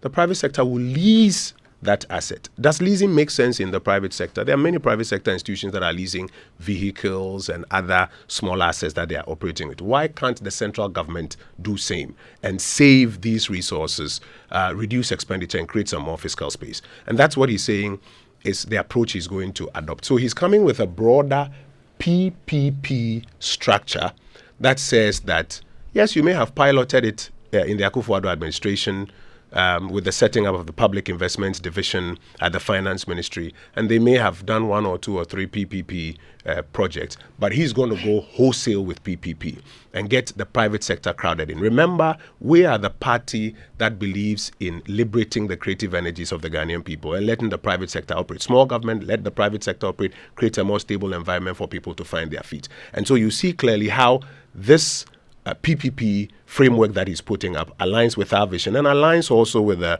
macroeconomic stability that he's looking for by cutting down on public expenditure and letting the private sector play that role some more. I'm interested in the figures, for instance, when it comes to the leasing, whether the analysis has been done, for instance, to note that this could actually lead to savings. Because I know that a lot of people within the private sector, their decision to actually lease vehicles sometimes boils down not necessarily to, as also as a result of certain, tax issues. Okay, for government, for instance, what would be the justification? What calculations have been done to show, for instance, that if government decides to lease a vehicle, say for how many years, whether that would be better than buying, for instance? So you are an accountant. I'm an accountant as well. There are tax reasons for which private sector organizations lease. Yeah. But beyond tax reasons, there's also cash outlay reasons for which private sector organizations or any entity chooses to lease. You can do a lease and you can do a lease to buy. Yeah. There are various models. Now, what the leader of the New Patriotic Party is saying is driven principally by a cash outlay challenge that we have here in this country.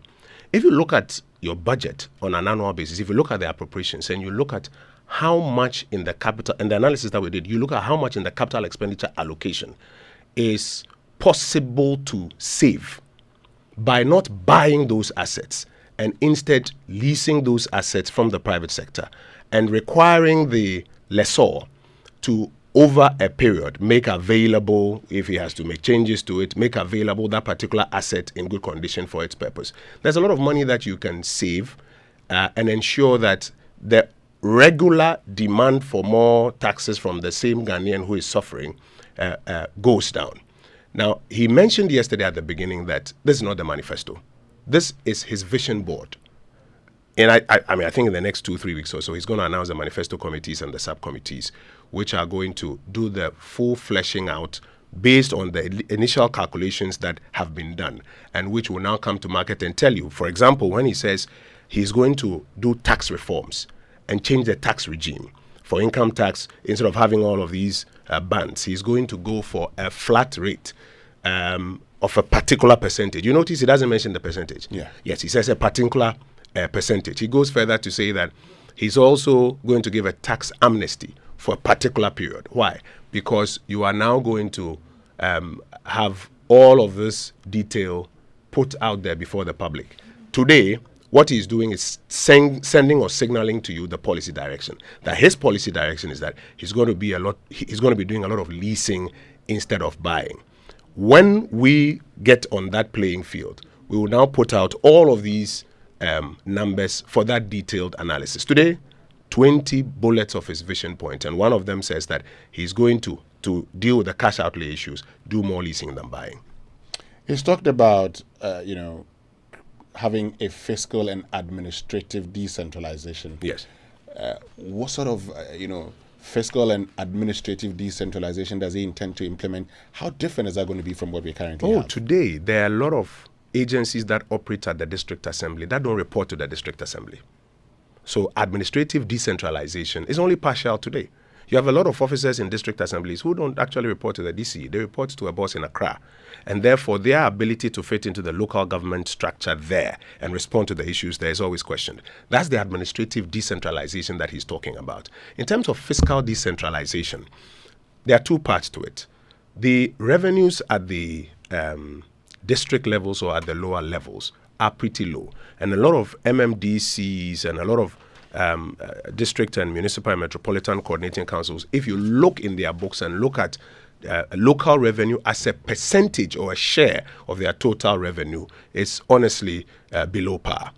What he's saying is that on the top side, you need to get into the model used in other countries where they up how much they are raising locally to attend to local issues, not just waiting on the DACF. Yes, DACF is very important, but local revenue needs to be upped. And then on the expenditure side, you notice that if you take our national budget, there is very little room for decentralized spending, apart from what goes to the DACF. So one of the things I know he's been actively working on is, for example, on the remnant of the infrastructure budget, what part of that can be dedicated to lower level infrastructure. It's similar to what in this regime we have tried to do with the development authorities, which has had its own challenges.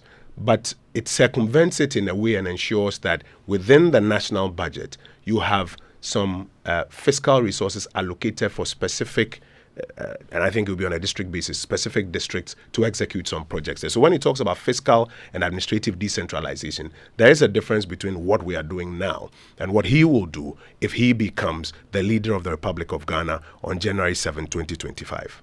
But talking about upping, revenue at the local level, for instance, today there's what they can collect.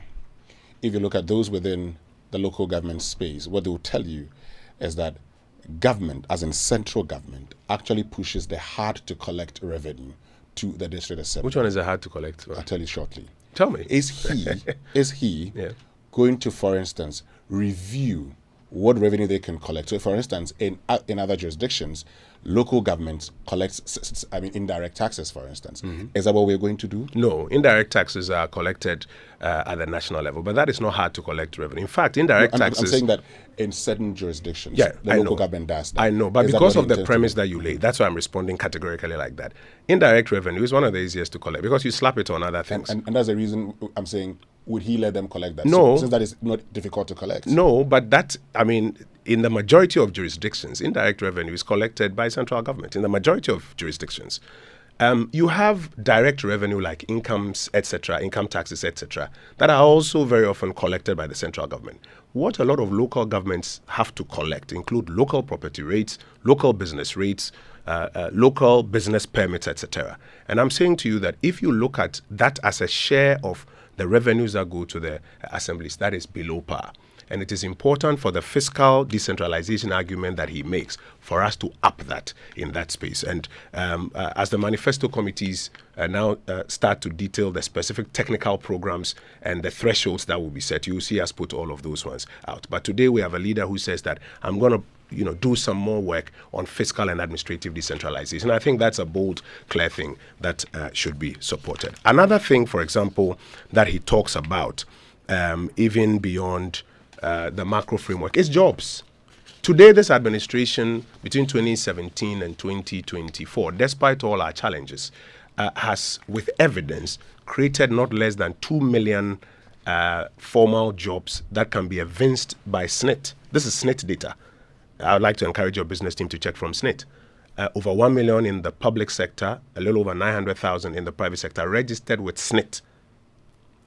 He's saying to you that on the back of that, if he becomes president of the Republic, he has a strong jobs program that he's going to put on the table. He gives one part of it yesterday, that in the digital economy, in Africa, in Ghana, and globally, there is high demand for young tech hands. And he's going to dedicate a lot of attention and resources to ensure a program that puts out at least about 1 million digital jobs. In fact, the numbers that we're working on, a little over about 250 per year in the partnerships that are already being discussed. Now, a lot of young people across the length and breadth of this country are looking for jobs. And sometimes jobs that don't even require formal academic qualifications, but jobs that come with these skills within the tech ecosystem. He's saying that if you give him the opportunity, he's going to dedicate a lot of resources, time and attention to training young Ghanaians for these digital jobs locally within the continental free trade area and on the global platform. And we're targeting about 1 million within this first 4-year program. It's part of his vision board, which he puts out there. On the green economy, he talks, for example, about augmenting our power by about 2,000 megawatts of solar power. What would that do? That is expected to help bring down the cost of power over a period. As I'm sure you're aware, these fossils, first of all, are generally fading.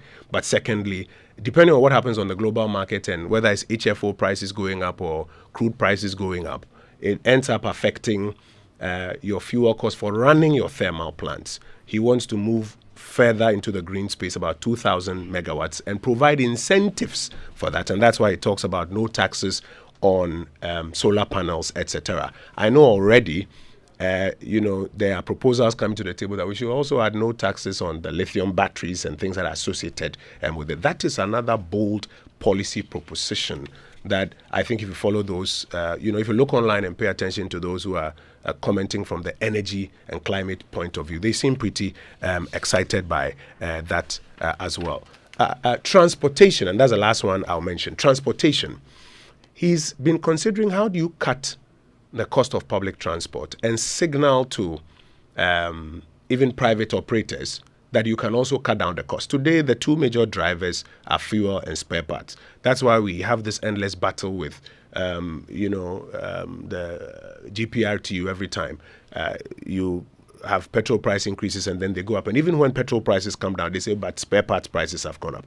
He's saying that if we can get the state-run transport companies to switch to electronic vehicles, the data already shows that you can cut their transportation cost by about 30%. In fact, when STC did the numbers and brought it, they can cut transport fares by about 30% when they do that switch. And he's making that very bold commitment. Today's fiscal program may have been completed. You may not have space in it to do this.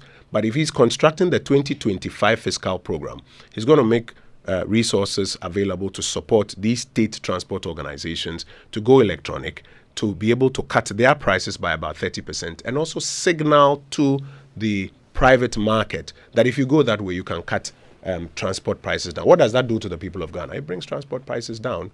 And if you put transport as a major component of cost of living, it brings it down a bit, if not at least contain it. Thank you very much. I think that's all time would allow us. But we'd have to continue the conversation. We'll be happy to. Thank you very much, Pedro Nkrumah, who is the Information Minister, for joining us here on the Super Morning Show. Read a lot of your messages after these messages from our partners. Asanwa, baby. You see how we flick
0.7 FM, and our friends who are old girls from St. Mary's have joined us here in studio. They'll be telling us more about their anniversary speech and prize giving day on Saturday, but also for those who completed in 1999, they are celebrating 25 years after completion, and they have a project for their school. They'll tell us more about that shortly. But at ABSA, we believe that you and your car deserve to be rewarded, so get more for your protection with a motor insurance policy from ABSA, underwritten by Hollard Insurance. Our comprehensive third-party or third-party fire and theft motor insurance policies not only ensure that your vehicle stays protected, but you also get rewarded with fuel vouchers from now to the 31st of March 2024. That's not all. You also enjoy free roadside assistance, have the option for a car hire, post-vehicle repair inspection, and more when you sign up for our comprehensive cover. A qualifying minimum premium to be rewarded is 482 Ghana cedis. So discover how to get things done at absa.com.gh or the nearest ABSA branch. Terms and conditions apply. So if you find yourself in a situation where you can't wait to visit your family or friends in London, now you don't have to worry, because British Airways flies there 10 times a week to 2 different airports. Okay, so fly into London Heathrow or Gatwick Airport, treat yourself to British Airways Club World and experience exceptional levels of comfort and service. Club World comes with a seat that reclines into a fully flat bed and offers you premium dining experience, or you can fly World Traveller Plus and enjoy a quieter, more spacious cabin. Fly British Airways and experience the best British hospitality on your journey to London. Don't wait, book now at ba.com. We're joined by Irene Frimpong, who is Chief Fundraising Officer, and Benedicta Vanez, who is Chairperson, 25th Anniversary Planning Committee of the 1999 St. Mary's Old Girls Association. Good morning. Thank you very much for joining us. Good morning. Thank you for having us. Hope you're all doing very well, and you're getting very ready and excited for your speech and prize giving day. I can't feel the excitement. We certainly are. We are. Yes, I mean, now I know you're excited, because you are. Exactly. So let's feel it in your voice also. And, so tell us, before we get into all the things planned for the anniversary, you're celebrating 25 years after completion. And these days it's become a norm for, old groups to actually have a legacy project. What's it that your girls are doing, your year group? So for this year group, we chose a legacy project. Usually we have 3 projects and we have to choose one, and the one we chose for year group was to renovate our washrooms. One of them had some leakage for some time now and it had been closed down, so we felt the need to go ahead and renovate it and then present it as we celebrate this great 25 years. That's it's a silver jubilee, I believe. Yes it is. Mm-hmm. So you're renovating one of your washrooms. Yes. I'm happy to report we actually completed the renovation work thanks to the support that we got from the broader community and the individuals, team members of our group who contributed very generously towards our efforts. That project was projected to cost us about 150,000 Ghana cedis. It ended up costing us a bit more than that, but the group came together very well to support our efforts. And yesterday we went and saw it, and we're very pleased with the work that was done there. And I'm sure the girls are going to benefit tremendously from the contributions that we were able to put towards the project. I like the smile on your face, the fact that the girls are going to be happy and they're going to benefit from, what you've been able to do for your school. So now, you're 25 years, you're going for your speech and prize giving day. Tell us more about the speech and prize giving day. So our speech and prize giving day is scheduled for this Saturday, February 10th, at 10 o'clock a.m. At the school premises in Kolebu. Collegon, Accra. And we are... You work at Collegon? No, I don't.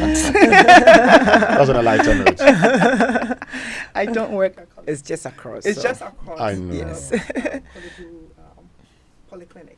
And we are going to be handing over our project on the Friday before and hosting actually an entertainment session with the girls on Friday evening. We're bringing Perez Music and Keche for the entertainment with the girls. Unfortunately, we're not opening this to the public. It's just going to be for the girls. So please don't get crash our event. And On Saturday, we have the speech and prize giving day starting at 10 o'clock. And we're going to do the best we can to inspire the girls. They're going to hear some words of wisdom, some of the things that we are celebrating, right? The values that the school has instilled in us that has made us successful, and why we are coming back to celebrate and be grateful for the life that we've been able to lead, right? And the impacts that we are making in the broader community and even in the global economy, because we are spread all over the world and even in Ghana, right? So this is a good way for us to give back and celebrate with the girls and inspire them to dream big and do better for themselves. Sure. And the last one will be the Sunday where we have a Thanksgiving service. So we have a mass and also have time with the girls. So I think it's going to be a really packed and exciting time from Friday, Saturday, and Sunday. We're going to really make the girls know that whatever the aspirations are, whatever they want to do going forward, there's hope, because we all started like them. We didn't think we were going to be where we are today, and here we are. So yeah. I like everything about we're going to have fun with the girls, we're going to have fun with the girls, we're going to have fun with the girls. So it's starting tomorrow? Tomorrow. But on Saturday, that's when you have the entertainment, or tomorrow? Tomorrow, actually. Tomorrow. You're having entertainment. Okay, that's not open to the public. You're coming with Perez Music and Ketcher. Somebody says I should ask you, aren't you coming with any old student of yours to perform? Well, we do have old students who could perform, but unfortunately they are not available. They are outside of the country, so unfortunately we were not able to bring Miss V in to perform for the girls. Oh, you couldn't bring her? Yeah, no. We could have. You should have brought her. But wouldn't any of you be performing? We are going to be performing dances with the girls. You don't want to know, yes. But we'll be there. Since I can't come you there, can't come, at least you can tell me what you're going to do. You can set some secret camera somewhere, and maybe somebody can film something for you. Secret stuff now. You're not into that. Well, we'll be bringing it's entertainment. So it's supposed to be entertainment for the girls and for us too, right? Bringing us back to where we were 25 years ago doing entertainment, cutting loose a little bit, taking a break from the academics, right? Yes. And being inspired by something else. So we are bringing our dance moves. We're going to some of us would have to resurrect our dance moves. Those who have kept up will that's if you were performing while in school. Yes. That's a big. Which of you was a performer? Which of you did anything in entertainment? I did. I was better than her. That one Irene I can Frimpo, you were better than her. Yeah, I was better than her. What were you doing that made you better than her? Oh, I mean, we were both in the science class. We were both school prefects, but I think I was more loose than she was. She was a bit uptight. So, yes, you could see me. Once in a while, you see her wiggle, but for me, yes, if the song is there, I would dance. Yeah. Well, the girls will see you. Exactly. And your colleagues would see you. Anything you want to say finally, starting off with you, Benedicta? I would really love to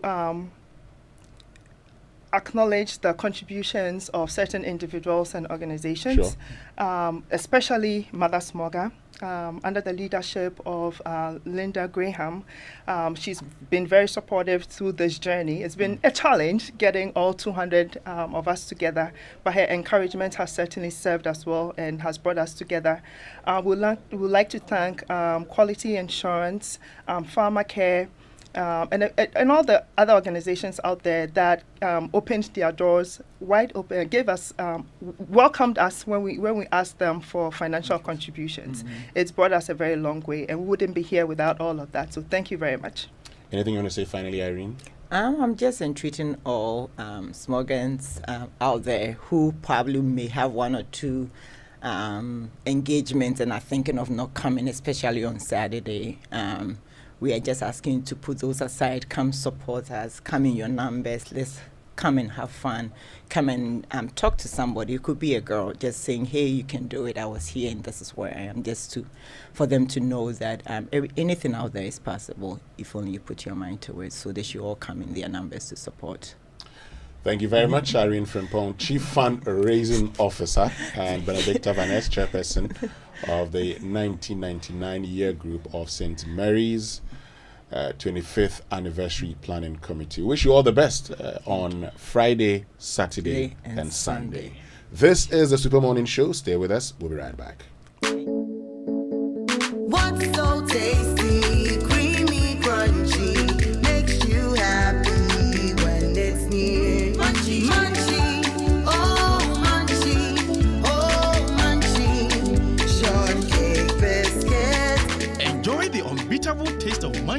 Milkshake Kid Biscuits, serving you original milky richness for 20 years. Munchie, a rich ankasa. This advert is FDA approved. This Valentine's Day, take the love road as the king of hearts, Kwabna and the queen of love and soul, Becca, rock it live in a never-before stage experience collabo. It's the Vitamilk Love Night. The most romantic night of the year is here and you must be there. Get a ticket now at a cool 300 Ghana Cedis single or 500 Ghana Cedis double at kbkblive.com or dial *714*700#. Need an exclusive experience? Call 0243-528-412 or 0247-297-409 for table reservations for VIP or for VVIP. It's Kwabna and Becca live at the Vitamilk Love Night with superstar appearances by your favorite acts. Supported by Joy FM, produced by Image Bureau, and proudly brought to you by Vitamilk. Dive into a new era of news consumption with myjoyonline.com, your go-to destination for cutting-edge journalism, giving you the most credible stories from business to politics and from sports to entertainment. Myjoyonline.com introduces an upgraded news website meticulously designed to empower you with an enriched browsing experience like never before. Experience the future of news browsing with myjoyonline.com.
Water, humans, and wildlife, such as zebra, sable, antelope, llama, wallaby, fallow deer, Patagonian mara, and many others, where everyone can come and experience these majestic creatures at a starting price of 250 Ghana cedis, and it's free for children up to 6 years. It's only an hour's drive from Accra. It opens from 6 a.m. to 8 p.m. each day.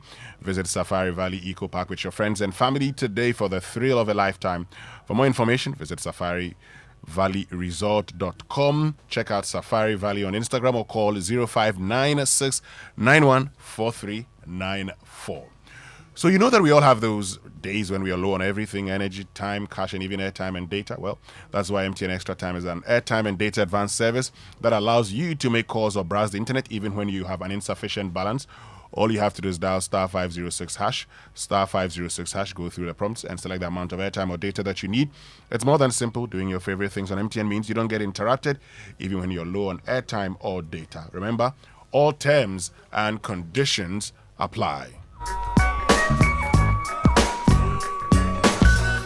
Kingdom Books and Stationery Limited, your number one supplier of quality office essentials, equipment, and furniture at affordable prices, has introduced an online store for your shopping convenience, which means you can now shop by simply logging on to kingdomstoreonline.com without physically coming to any of our branches. It's hassle-free and will arrange delivery to your home and office within a reasonable time and offer free delivery within Accra and time and accept payment via Momo across all networks. Terms and conditions have applied.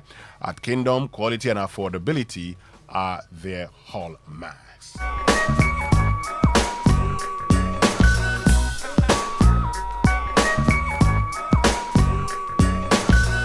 So if you're a young person looking for a job, then let me tell you about this company that has 15 years of pure Ghanaian hospitality, and they're undergoing a transformation, and they're looking for driven young graduates who are seeking to build a career in hospitality.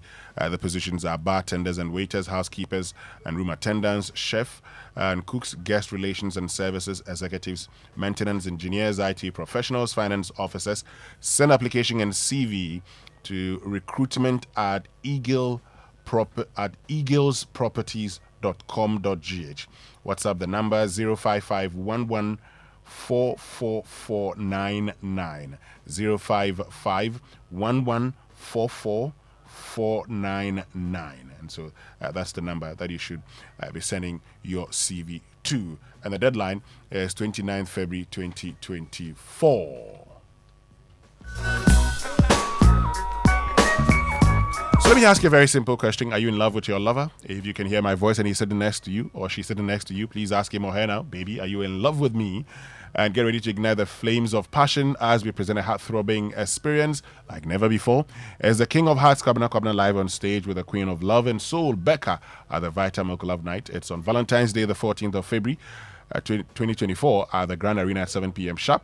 Yes, the most romantic night of the year is finally here. And take the love road now and get a ticket of only 300 Ghana Cedis single or 500 Ghana Cedis double at kbkbmusic.com or dial star 714 star 700 hash. Yearning for an exclusive VIP experience? Call 0243-528-412 or 0247-297-409 for table reservations now. It's Kwabena and Becca live on stage at the Vitamilk Love Night alongside superstar appearances by your favorite artists, supported by Joy FM, produced by Ghana's Best in the Business, Image Bureau, and brought to you with love by Vitamilk. Coffee in your cup and joy on the